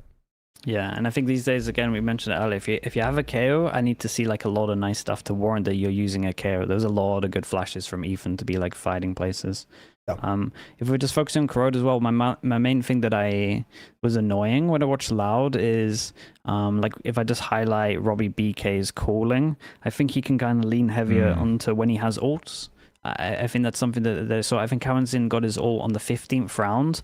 8 rounds passed, the game ended, and he didn't Vice ult. And Vice on this map is really, really strong, especially hitting over towards the site. You can just call like a B hit, it covers pretty much the whole site. So I want to see him just, dude, you don't have to be a genius, man. Just keep it simple. You have this ult. You have to be using it in those big important rounds. And the fact that I'm not seeing a plan around the ult is like insanely worrying at this level. You gotta just keep it real simple. And dude, even like the players these days, they have to come up with the ideas as well. You got a Vice ult, tell me where you want to go. Like make his life a little bit easier. So that's a big worry for me. That dude, he got his ult 15th round, 8 rounds passed, didn't use it. That's really criminal at this level. I think Dryad like was talking. I think it was Pankata this time, right? Like before the match started, and you guys were talking about comms. Maybe I think it was, or maybe it was a post match thing. But the entire idea was that like these guys talk like just amongst themselves, and Robbie dies, and sometimes Robbie died early. And it felt like, I mean, I'm getting a 2-for-1, right? Like it's the team I'm rooting for. I'm watching 2 different teams play, which wasn't good today because like, you know, if Robbie has an idea of ults and how he wants to use them and mid-rounding in a certain way, the team's already running away like in a different country, playing on the same map as you. Yeah, like, it's not even only when he dies, it's also if he's not in that site. Like if it's two players B side and Robbie's not there, they're talking Portuguese. That's pretty insane. I feel like the dead one we've heard before from Brazilian teams, or when they're trying to kind of find what works. Even for like Lev, you know, last year, how they were like, if it was Mazzino and kiNgg, they were communicating in Spanish when it came down to clutches. Like things like that make sense. But I think it can get a bit complicated if it's, you know, even in that same round, Robbie's still alive, but he's just somewhere else and he's trying to communicate with his teammates. And then in the meantime, he's like, what's going on? Like, yeah, that's insane. I think even as someone like as someone who's bilingual, like having another language, like a third language, while I'm also having to think about the entire game and like speak in my language is pretty crazy. But I respect it though. I respect it, right? Because it sounds like that's why they should keep it simple. Like, right. If you got that stuff going on, man, I don't want to see some crazy mid-rounding where you have to translate midway through. Dude. Just give me something straight away that's real simple. Just vice or head over towards B. Set stuff with ults. It will help so much. Yeah. I think it's just an off week, though. I think it's just an off week. Loud, I know Shyo's answer, but Dryad, do you think Loud is one of the hopefuls here or like the hopeful team for Brazil or even just outside of NA? Yeah, I would say so. I'm pretty confident in what they showed week 1, and I feel like this series was really interesting too because we see it's not that Loud looked terrible, but they did not look the same way that they did week 1, even though they were trying a lot of the same things, right? Like inserting Verdi to play a little bit more aggressive. But in Energy, it was kind of the opposite, where we had very low expectations this time, and then they actually look insane. So I feel like now with week 3, we'll get a better idea, but I feel like Loud should be one of those kind of, you know, not at the very top right away, but very consistent team to at least make playoffs for sure. All right. Yeah. All right. We'll see if the little submarine. Honestly, Shyo, if you didn't have the sound effects, I was going to call you out because submarines are just unseen. They're kind of forgotten, but the pulse was good. The pulse was good. The pulse was very good. So you get a little. They strike. Right now they're sinking. They're in the water now, right? They had the telescope week 1. Now they're like deep sea diving without a Logitech controller. They're not going to implode or anything. I hope. We'll see who the captain is next week. But either we are. Yeah, I don't know submarine history. Maybe I have to talk to Mimi or something. I'll do some research. All right. Yeah. They'll come back up at some point. We just hope it's sooner than later. All right. Let's talk about a team that is at the top. That they are at the top. It's going to be Cloud9 versus EG. Which side of this coin do we want to start on? I'm down to stay with the positives again if you want to go C9. All right. Let's start with the bright side. Liked a lot of stuff from C9, especially their Lotus game plan wise. Again, similar to NRG, they had a Viper wall that was over towards C that completely it fucked with EG. They didn't know how to retake over towards C. Their comp isn't good at retaking. They don't have the Omen. They play a Clove. They can't really get in. They don't really have a flash. So as soon as you can't get through the choke, and then if you do get through the choke, you're up against another wall. They don't have the util to get through it. So every single time they just spammed C hits, and EG played retake in a comp they can't retake. They have to fight over towards the site more. So big game plan diff. When I just look at C9 completely kind of outsmarted them and abused the comp of EG, which was a little bit questionable, changing the Teo. After Derek dropped 30 kills on a chamber. Yep.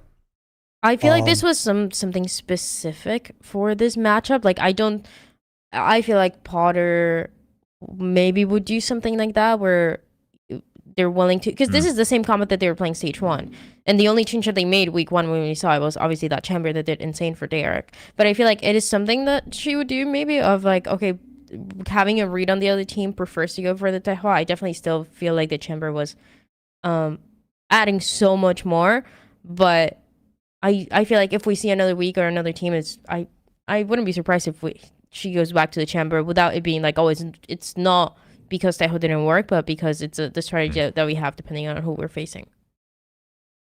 Yeah, that makes sense. Yep. I think they relied a lot on Ye to like pop off as well and like give them a voice and at least a standing chance in the match here as well in some of the rounds that they won. I think Teo made it like easier, ironically, for Clove to be in good spots comparatively to like Icy on Raze. But if they're trying to go for a slow approach as well, like I feel like this might not be the comp to rock it with.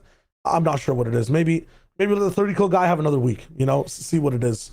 But again, the stuff that Sliggy was talking about too, like they have to have an answer for this as well, because if that's a big gap, I think it's very easy for other teams to abuse as well, because everyone's running Viper on this map.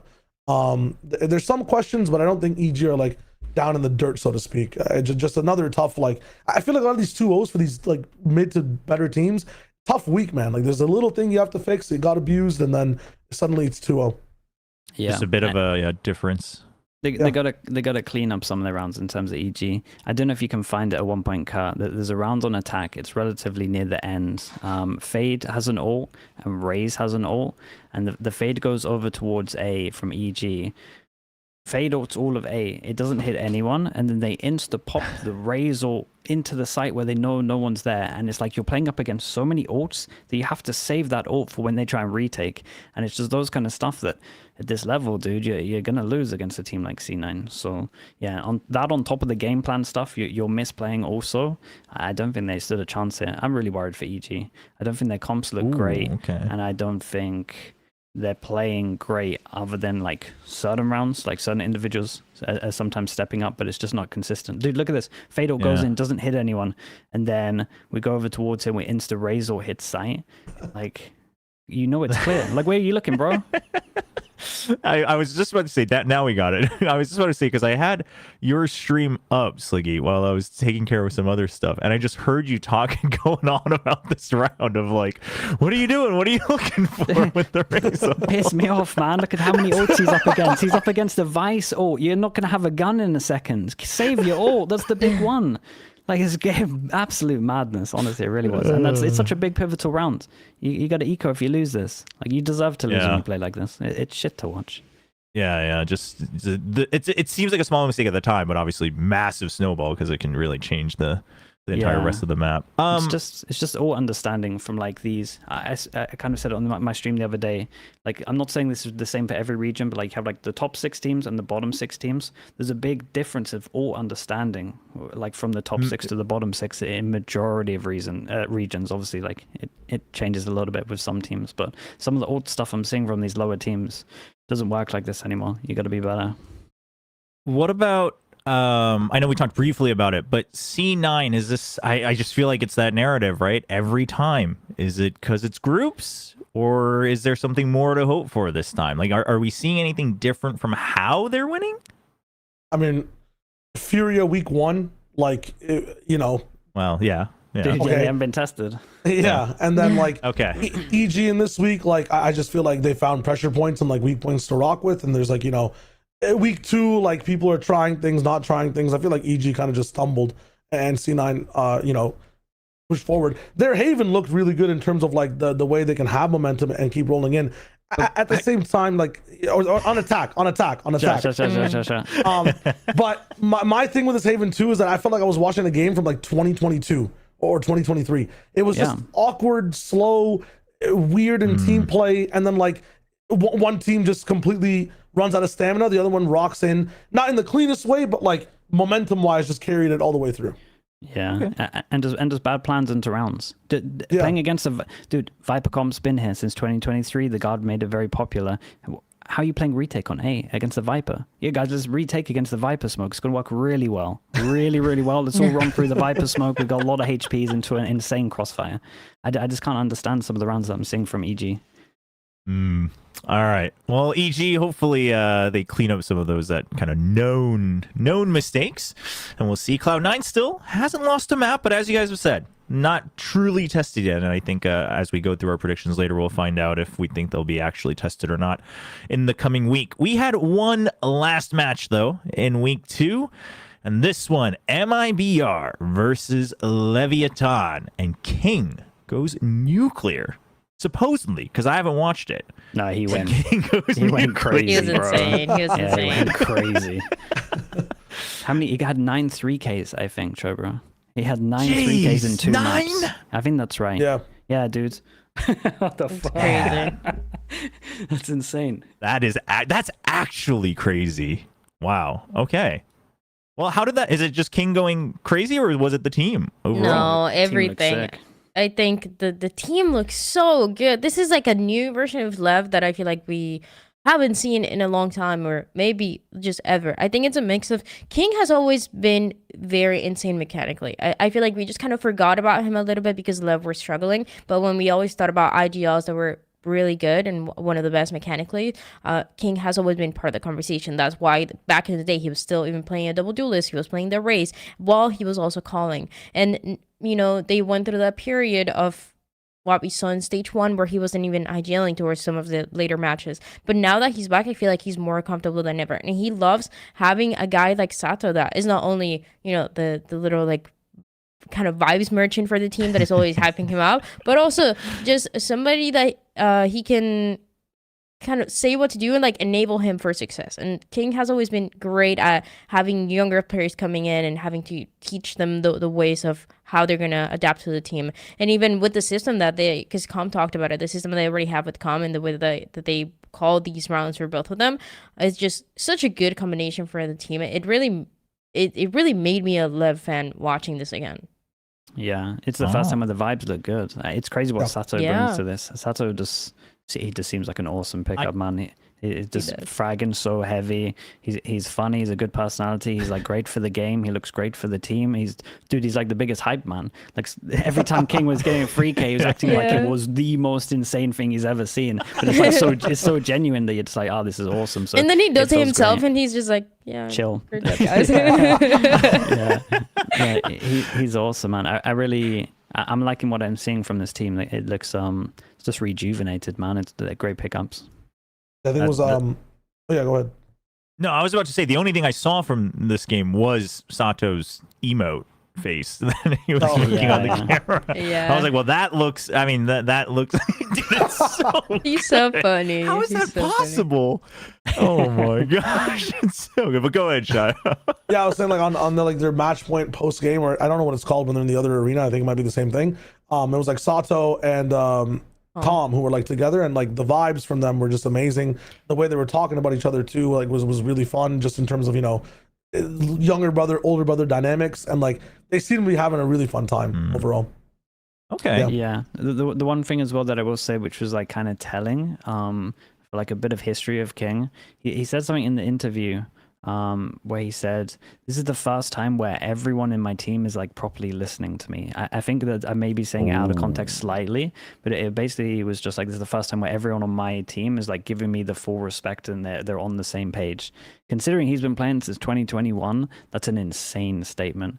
I would have to watch it back to know the exact quote, but it is like at least a little bit similar to what I'm saying. No, I don't know how long he's been respect IGLing for, but at least Forever, 3 years. always. Yeah, it's always been. Long time. Okay, that's mad. That's 4 years.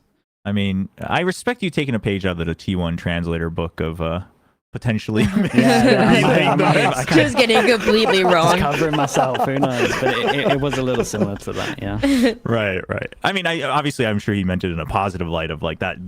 Everything's working real well right now on the comm side. But well, I guess we can just talk about MIBR as we're going through, because obviously I think the upcoming schedule for LEVIATAN is where things get real tough. They got NRG, Crew 100 Thieves left, and then MIBR on the flip side, it's another Brazilian team where people have a lot of questions, right? Of, you know, what's the thing that's most lacking? Questions. Yes. I mean, I wasn't quite sure if I wanted to go that hard on it, but I mean, where do we stand on that, Dryad? I mean, lead us in. Right. Yeah. I don't even know where to start, quite frankly, because like I've asked people about it. Obviously, I haven't watched the match, but like I'm hearing a ton of different things from all over the place. It's I thought this week was gonna be a little bit different. Like, okay, maybe they don't get away with the win because Lev has been looking incredible, but I thought it was gonna be better for MIBR, especially after we saw that tweet from Martin where he was like, yeah, teams, you know, they struggle sometimes a little bit, they go through rough patches, but we were trying to bounce back and get that practice that we missed because I think he said he was sick or something. So I thought, you know, maybe this was the week where we were starting to see the signs of MIBR, and that was just really not the case. I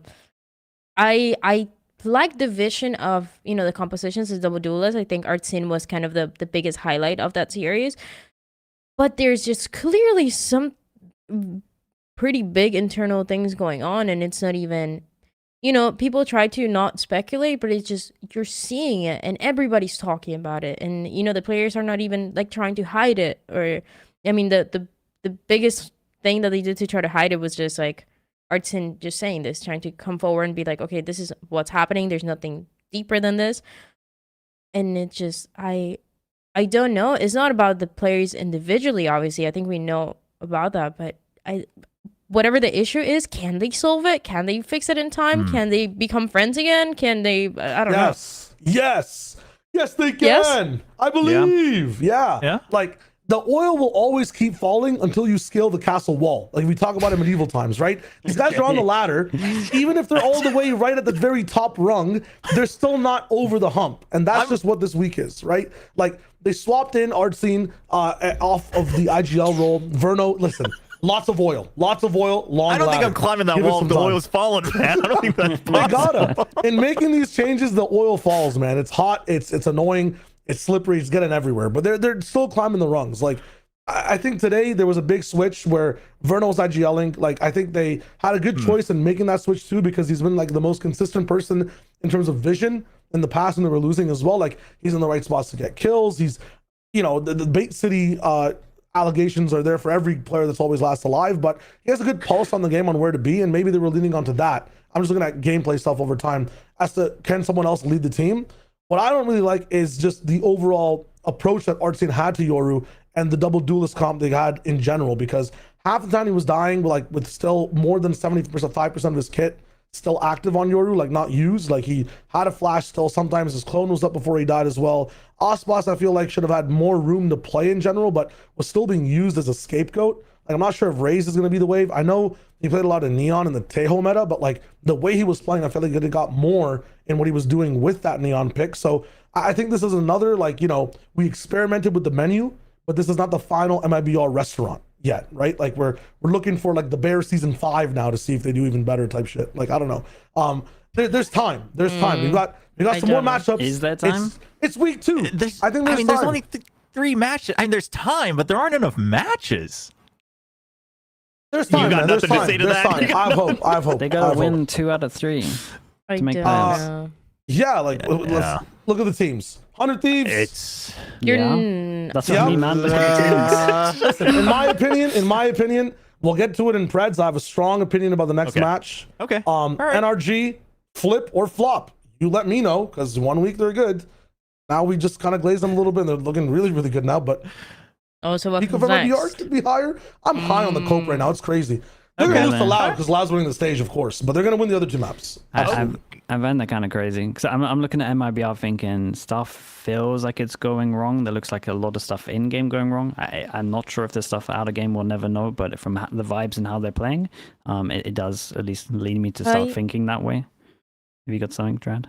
Yeah, no, I'm just like the whole thing about IGLing. It's very confusing right now because it's not like they made an announcement from one day to another of okay, Verna is now the IGL. I noticed this when I was watching the voice comms, and in the voice comms when they could do the map select, Verna was doing it week 1. So that's what caught my attention. And then there were some rumors that people were talking about.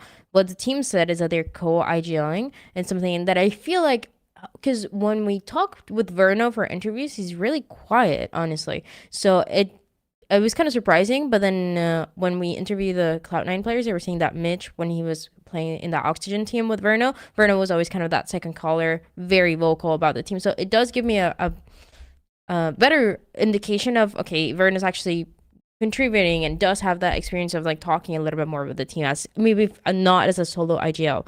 But where I'm getting with this is that this happened with MIBR at the beginning of this year, where Noswer was picked up starting as an IGL, and then when things were not really working out, they're like, oh, I guess we need to make changes. They say, oh, Artsin and Noswer are calling together, and then it was only Artsin is calling, and then Noswer gets kicked from the team.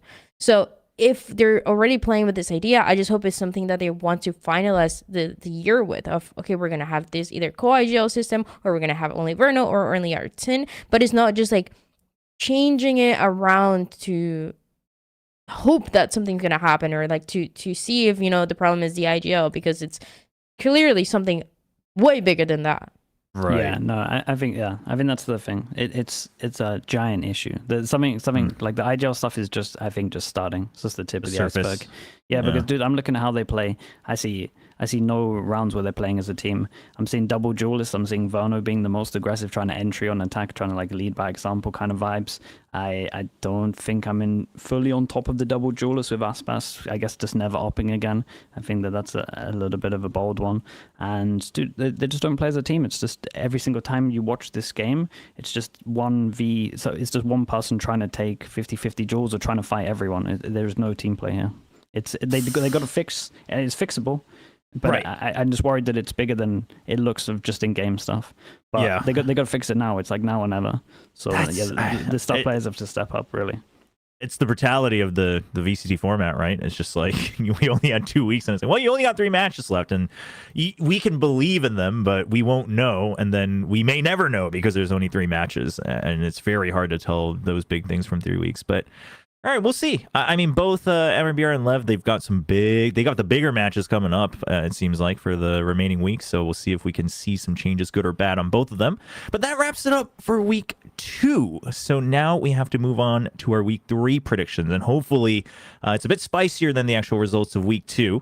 But before we get into that, we'll have to take a look at if our little Timmy's got everything correct for America's last week. I mean, I think given the results, it should be good. Ooh, pretty close. Damn, okay. Oh, okay. But all right. There's 9% of you that saved you from failure. So good job on passing this week. 100 Thieves beats Crew. We do have a big one coming up for this week. So make sure you check back on the community tab. And then overall... Oh, that's not great. Damn. I gave you guys a That's C not plus so for picking foot, so sorry about that. You can't be doing that. That was not a good game. That was a bad pick. That's, yeah. No, that's not so good. No, I mean, that's brutal. That's brutal. I wasn't expecting that. The 2-1, a C plus, yeah, a little brutal. Yeah, that is pretty brutal, but you just got to be perfect. That's all it is. Get used to it. All right, let's move on to the next week. Of course, make sure you check on the community tab for Match of the Week. We'll get to it in order. But the first week, which is not Match of the Week, is going to be 2G versus FURIA. There's Dude, no way. Come on, Okay, bro. wait. Okay. No, I just like, I don't even want to listen to what he has to say. Like, I might just leave. Well, you know what? That's perfect because Sliggy's got a hard out. So let's just move on to no, all right, Shio, we'll give you 30 seconds. All right, FURIA. Listen, there's something called, I'm going to introduce it a bit later, but a team can only lose so much. There has to be an upset somewhere. I don't think they go 0-5 this time. There's a chance. There's a chance. Especially after getting 13-0'd, it's going to be against 2G. I think 2G have issues with maps. They're very readable. No one knows what FURIA is doing. They're just losing. No one has any idea. They're in the dark. You can't even bother against them. In the randomness, you roll a d20, the shit can land on 20. So, okay, FURIA up. Also, everyone's sleeping 24/7. Now we can be awake and have some belief in FURIA and not have a boring Americas. This was my take on the predictions this week. We're gonna make it interesting. Sure. Okay. I mean, I don't think there isn't much to say on the other side, right? Dude, you just lost us a free point, Shia. Did I? Or did I save us? Or did I save us? Only time will tell. Listen, I'm just gonna... That's crazy. Before we move on, Shio, I just want you to know that this sounds a lot like when Paperthin used to always vote for DFM in 2023, in 2024. Yeah. And it took him 2.5 years to turn out correct. So I'll check back in with you in 2027, and we'll see if you're not. Yeah, we'll see sticking this with week it. is, I think this is upset week. I actually think this is upset week. After the sleeper times, everybody wakes up. All the sleeping teams wake up. It's time to wake up. Let's go. Imagine he's right. Just actually imagine he's right for just a second. They might get their roster back. Like Basic might come back. Yeah, and Basic's back. Coaches here. Coaches back. That's why we were talking about why. Didn't you just say that Basic was not going to make the difference? Don't listen to that guy. Listen to me right now. Listen to me right now. Present. Yeah, okay. Against 2G, Basic could be the situation, right? They've been playing acidic so far. They've been doing your some time. toxic You're things. overtime. Let's go to the next. All right, thank you. All right. Well, we'll see. I mean, this one, it's really just about is Shio right or wrong, so we'll find out after this week. But the next one, curious if this is going to go the way I think it is. LEVIATAN versus NRG. What? Ooh, wow, that's crazy. I was going to be the only one. How is it always? What do you mean it's crazy? But I feel like, you know, this is why people think that I'm just like very blindly biased towards LATAM teams, because you guys do things to me like this. Like, you all put energy, you really don't believe, and it. I believe in What? Lev. There's I no believe in way. them so much that they're gonna get upset. I think they're the ones to take it. I thought it'd be the only NRG one here, but Dude, I thought I was gonna be the only energy one. Yeah, here. I like- think we're on the same page. Wait, Yeah. really? I liked what NRG bought. Yeah. I liked what NRG bought in terms of game plan and stuff. But if I actually just look at the 2 weeks, then Lev's better. absolutely. If I look at just week by week, like last week, I think it's really, really close. And I'm just kind of going off recency bias a little bit, and the fact that, dude, I think NRG are just getting better week after week. That's like my only thing. But I'm really kind of high up on Lev. I thought I was going to be the only one, and I was going to have to justify it. And now there's 3 of us. And I don't know what to do, man. I mean, Wait, Chover, what to did you be go for fair, NRG? to be fair, I only put NRG because I liked their corrode comp. So, you know, honestly, to me, from what little I had seen, it felt like it should be a 50-50. But Yeah. I'm surprised that all of you guys apparently lean very heavily for Lev. I mean, Dryad, you seem still exacerbated by I these think it's two crazy. going for the. I just feel like it's crazy because I do agree this is a 50-50 match. It kind of depends on what version of energy we see. If we see the energy that we saw just a few days ago, then 100% it is very likely that they can win that series. I mean, Lev can do the same. I think consistency is a point where I'm giving Lev the reason why. I think IGLing as well with kiNgg, and I think in the Sato Mata head to head, I think it's a bit closer between them. But I want to just give it to Sato. I feel like he's been doing pretty good. And yeah, where I'm getting with this is it is 50-50, but every time we have a LATAM 50-50, it is not 50-50 for this podcast. Like, it's always just me. It's always just me putting it. But again, it's just like whatever. We'll see. I would even say That guy in Reddit that posts like predictions and who gets the most right. Please lock in for next week. Thank you. All right. Oh no, that was good. That was a good monologue. This is something to look forward to. All right. Well, we'll see if the supposed upset of NRG happens, and our next match is going to be match of the week, a big one. Everybody, pay attention. Sentinels versus C9. Ooh. Okay. Wait, did I put C9? I can't remember. I'm trying to God, what was I thinking, man? I'm trying to remember what my argument was. Let me double check. All right. Well, I think while I we're might have cut. digging through the memory palace of Sliggy here for Sentinels, where are we feeling, Dryad and Shio? They look like the best team right now, and honestly, that doesn't mean that I'm not including G2 in the conversation. I think G2 is still a great team, even with Baby. I think I think they're still a great team.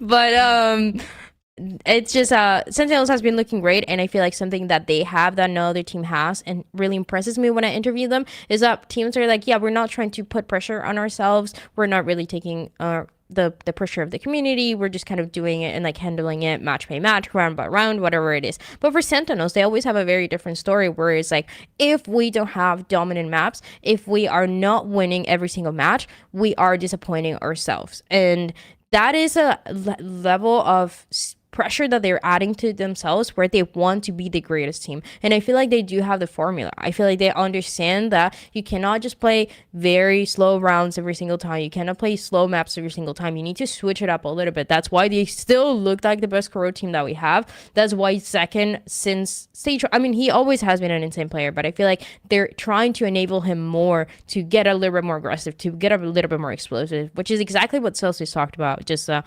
trying to be more aggressive, trying to not be so obvious, which has been the problem for Americas. Okay. Any additional points? Real about quick, Sentinels? I double checked. You did pick C9. So I did pick C9. Dude, it must have been groups, man. That's the only thing I can think of. Group stage C9. Group C9. Yeah. That's all I can think. I had to think outside the box, so I went to the horse track, Umamasume style. C9 pace chasers. They're always a little bit right behind the top seed, but in groups, they're in that top 2 to 3, power level because they're so good at groups. Sentinels, historically, in my opinion, late surgers. They start off with some rocky situations, whether it's the mental, the map pool, week 1, 2 look bad. This time, in this stage, they're looking good at the start. They're front runners. And when Sen are front runners, they don't slow down. They always just ramp up week 3, 4, 5. They hit that ult in the late game and they boost. In my opinion, I feel like, you know, they're just ramping up even more. They're gonna look even better. If Dryad's saying that mental's not a problem, it's less pressure. I feel like this is the first time we see C9 at like a disadvantageous type of loss situation in the group stage. They're saying Sentinels has wailed finally in this stage, and now they have a good start along with the boost power-ups. And C9 are actually playing their first match, so like in week 3, by the way. Like they face FURIA and like Sillyban EG. Like it's Whoa, but you could say the same about Sentinels. Whoa. You could say the same about Sentinels. FURIA and Baby Bay first week G2. Yeah, but they were like pushed to the limit with Baby Bay first week G2, and he was kind of looking okay, like on Ascent a little bit, but like, you know. I mean, come on, dude. I mean, that's pretty insane cope, but like... It's a little cope. I think but when both teams clash, Sen wins. That's all I'm saying. Yeah, I think that's fair. I mean, I don't think this one, any of us think that's crazy. But I mean, for me, it's just groups, right? If it feels like a 50-50, might as well go with the tradition. So we'll see. This is the match of the week for all of our viewers and listeners. So make sure you go vote whether Sentinels has that booster pack ready to go continuing or if Group C9 will win. And now going on to our 4th match of week 3, MIBR versus 100 Thieves. Oh, he went for it. I went for it. You have a You mission. have 30 seconds.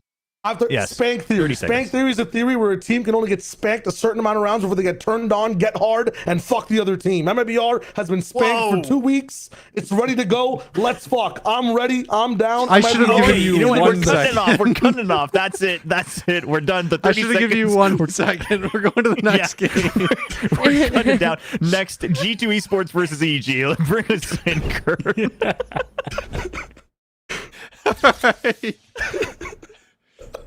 Jesus Christ. Okay. This is a safe space. We can recover a little bit. All right. There's not too much to What just happened, dude? don't worry about it. Time. Everybody just refresh. Just refresh a little bit. G2, obviously, Baby, we talked about the positive effects before. Is this more so just like faith in G2? Is it EG looking shaky? Is it just simply both? They're just, you know what? I'm not gonna say it. You know what? I decided against it. But G2 continues to be the best team. I know people keep doubting Baby Bay because, you know, Leaf is so great.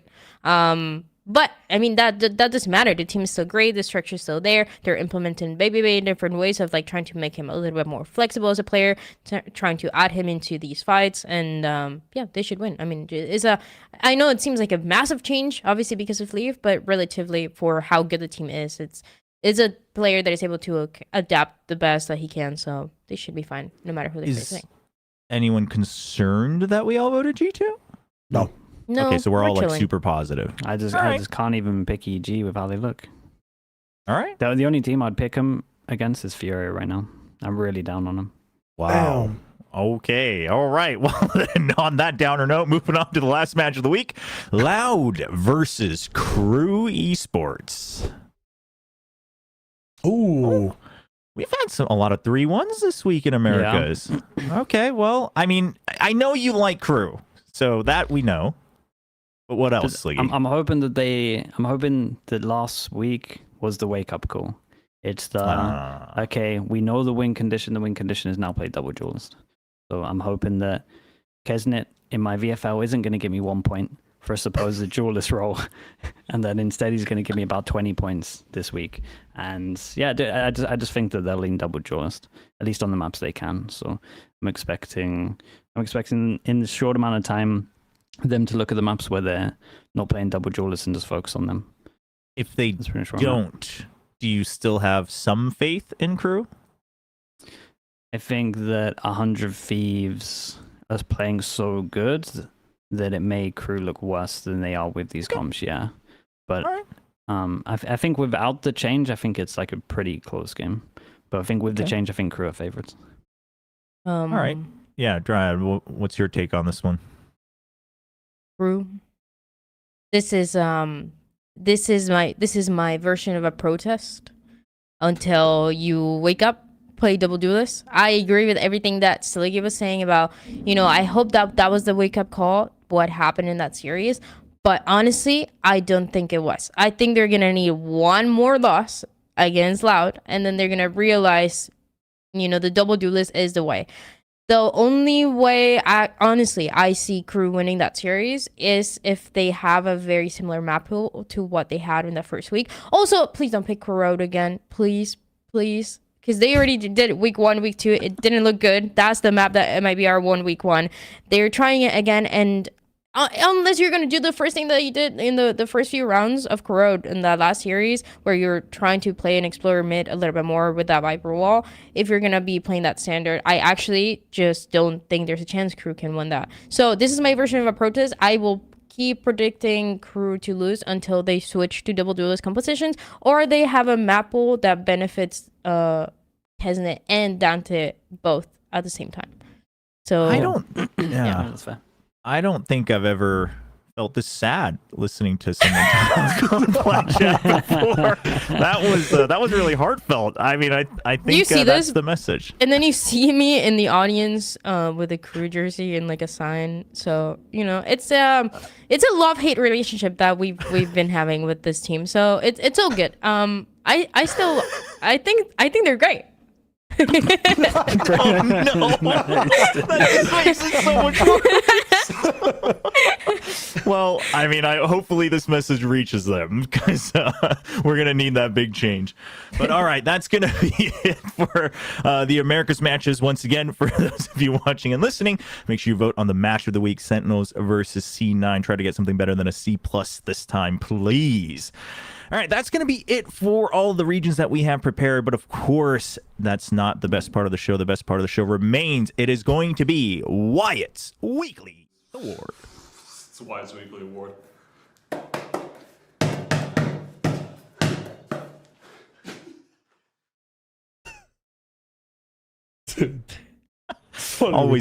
Always so impressive.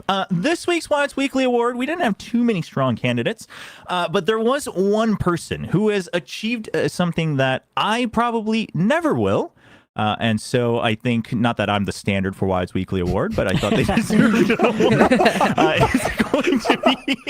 It's going to be Mealy, the rapper who sang One Punch, the theme song for Masters Bangkok, because she has gotten her first ever frag on a LAN stage for Valorant. Got 1 kill against the Korean influencer team. That's Mealy over there. You can see she's spraying. It's not exactly hitting, but it'll get there. And there it is, the big first kill. And that's how she enters the in-server Valorant world. Honestly, I had a chance to chat with her as well. She was super, super chill. And her hands were shaking after this match, by the way. Like, I interviewed her after, and she was like, I can't talk. And her hands were, like, literally uncontrollably shaking. So that was pretty crazy, but always good to see someone who actually is still, like, enjoying it and just willing to have fun there on stage for the fans. Yeah, very, very cool. So just wanted to give a shout out to Mealy. She was hoping that one day that she'll get to sing another song for Valorant, so we'll see if that comes through. But that's gonna be it for this one. Still big weeks coming up for all the regions. I assume we'll see some of you on the official broadcast, some of us on the watch parties. Everyone should know where you can find us. If not, you can see it on your screens. If not, then you're hopeless. That's going to be it for this week's Plat Chat. Thanks very much for watching, and we will be back next week. Have a good one.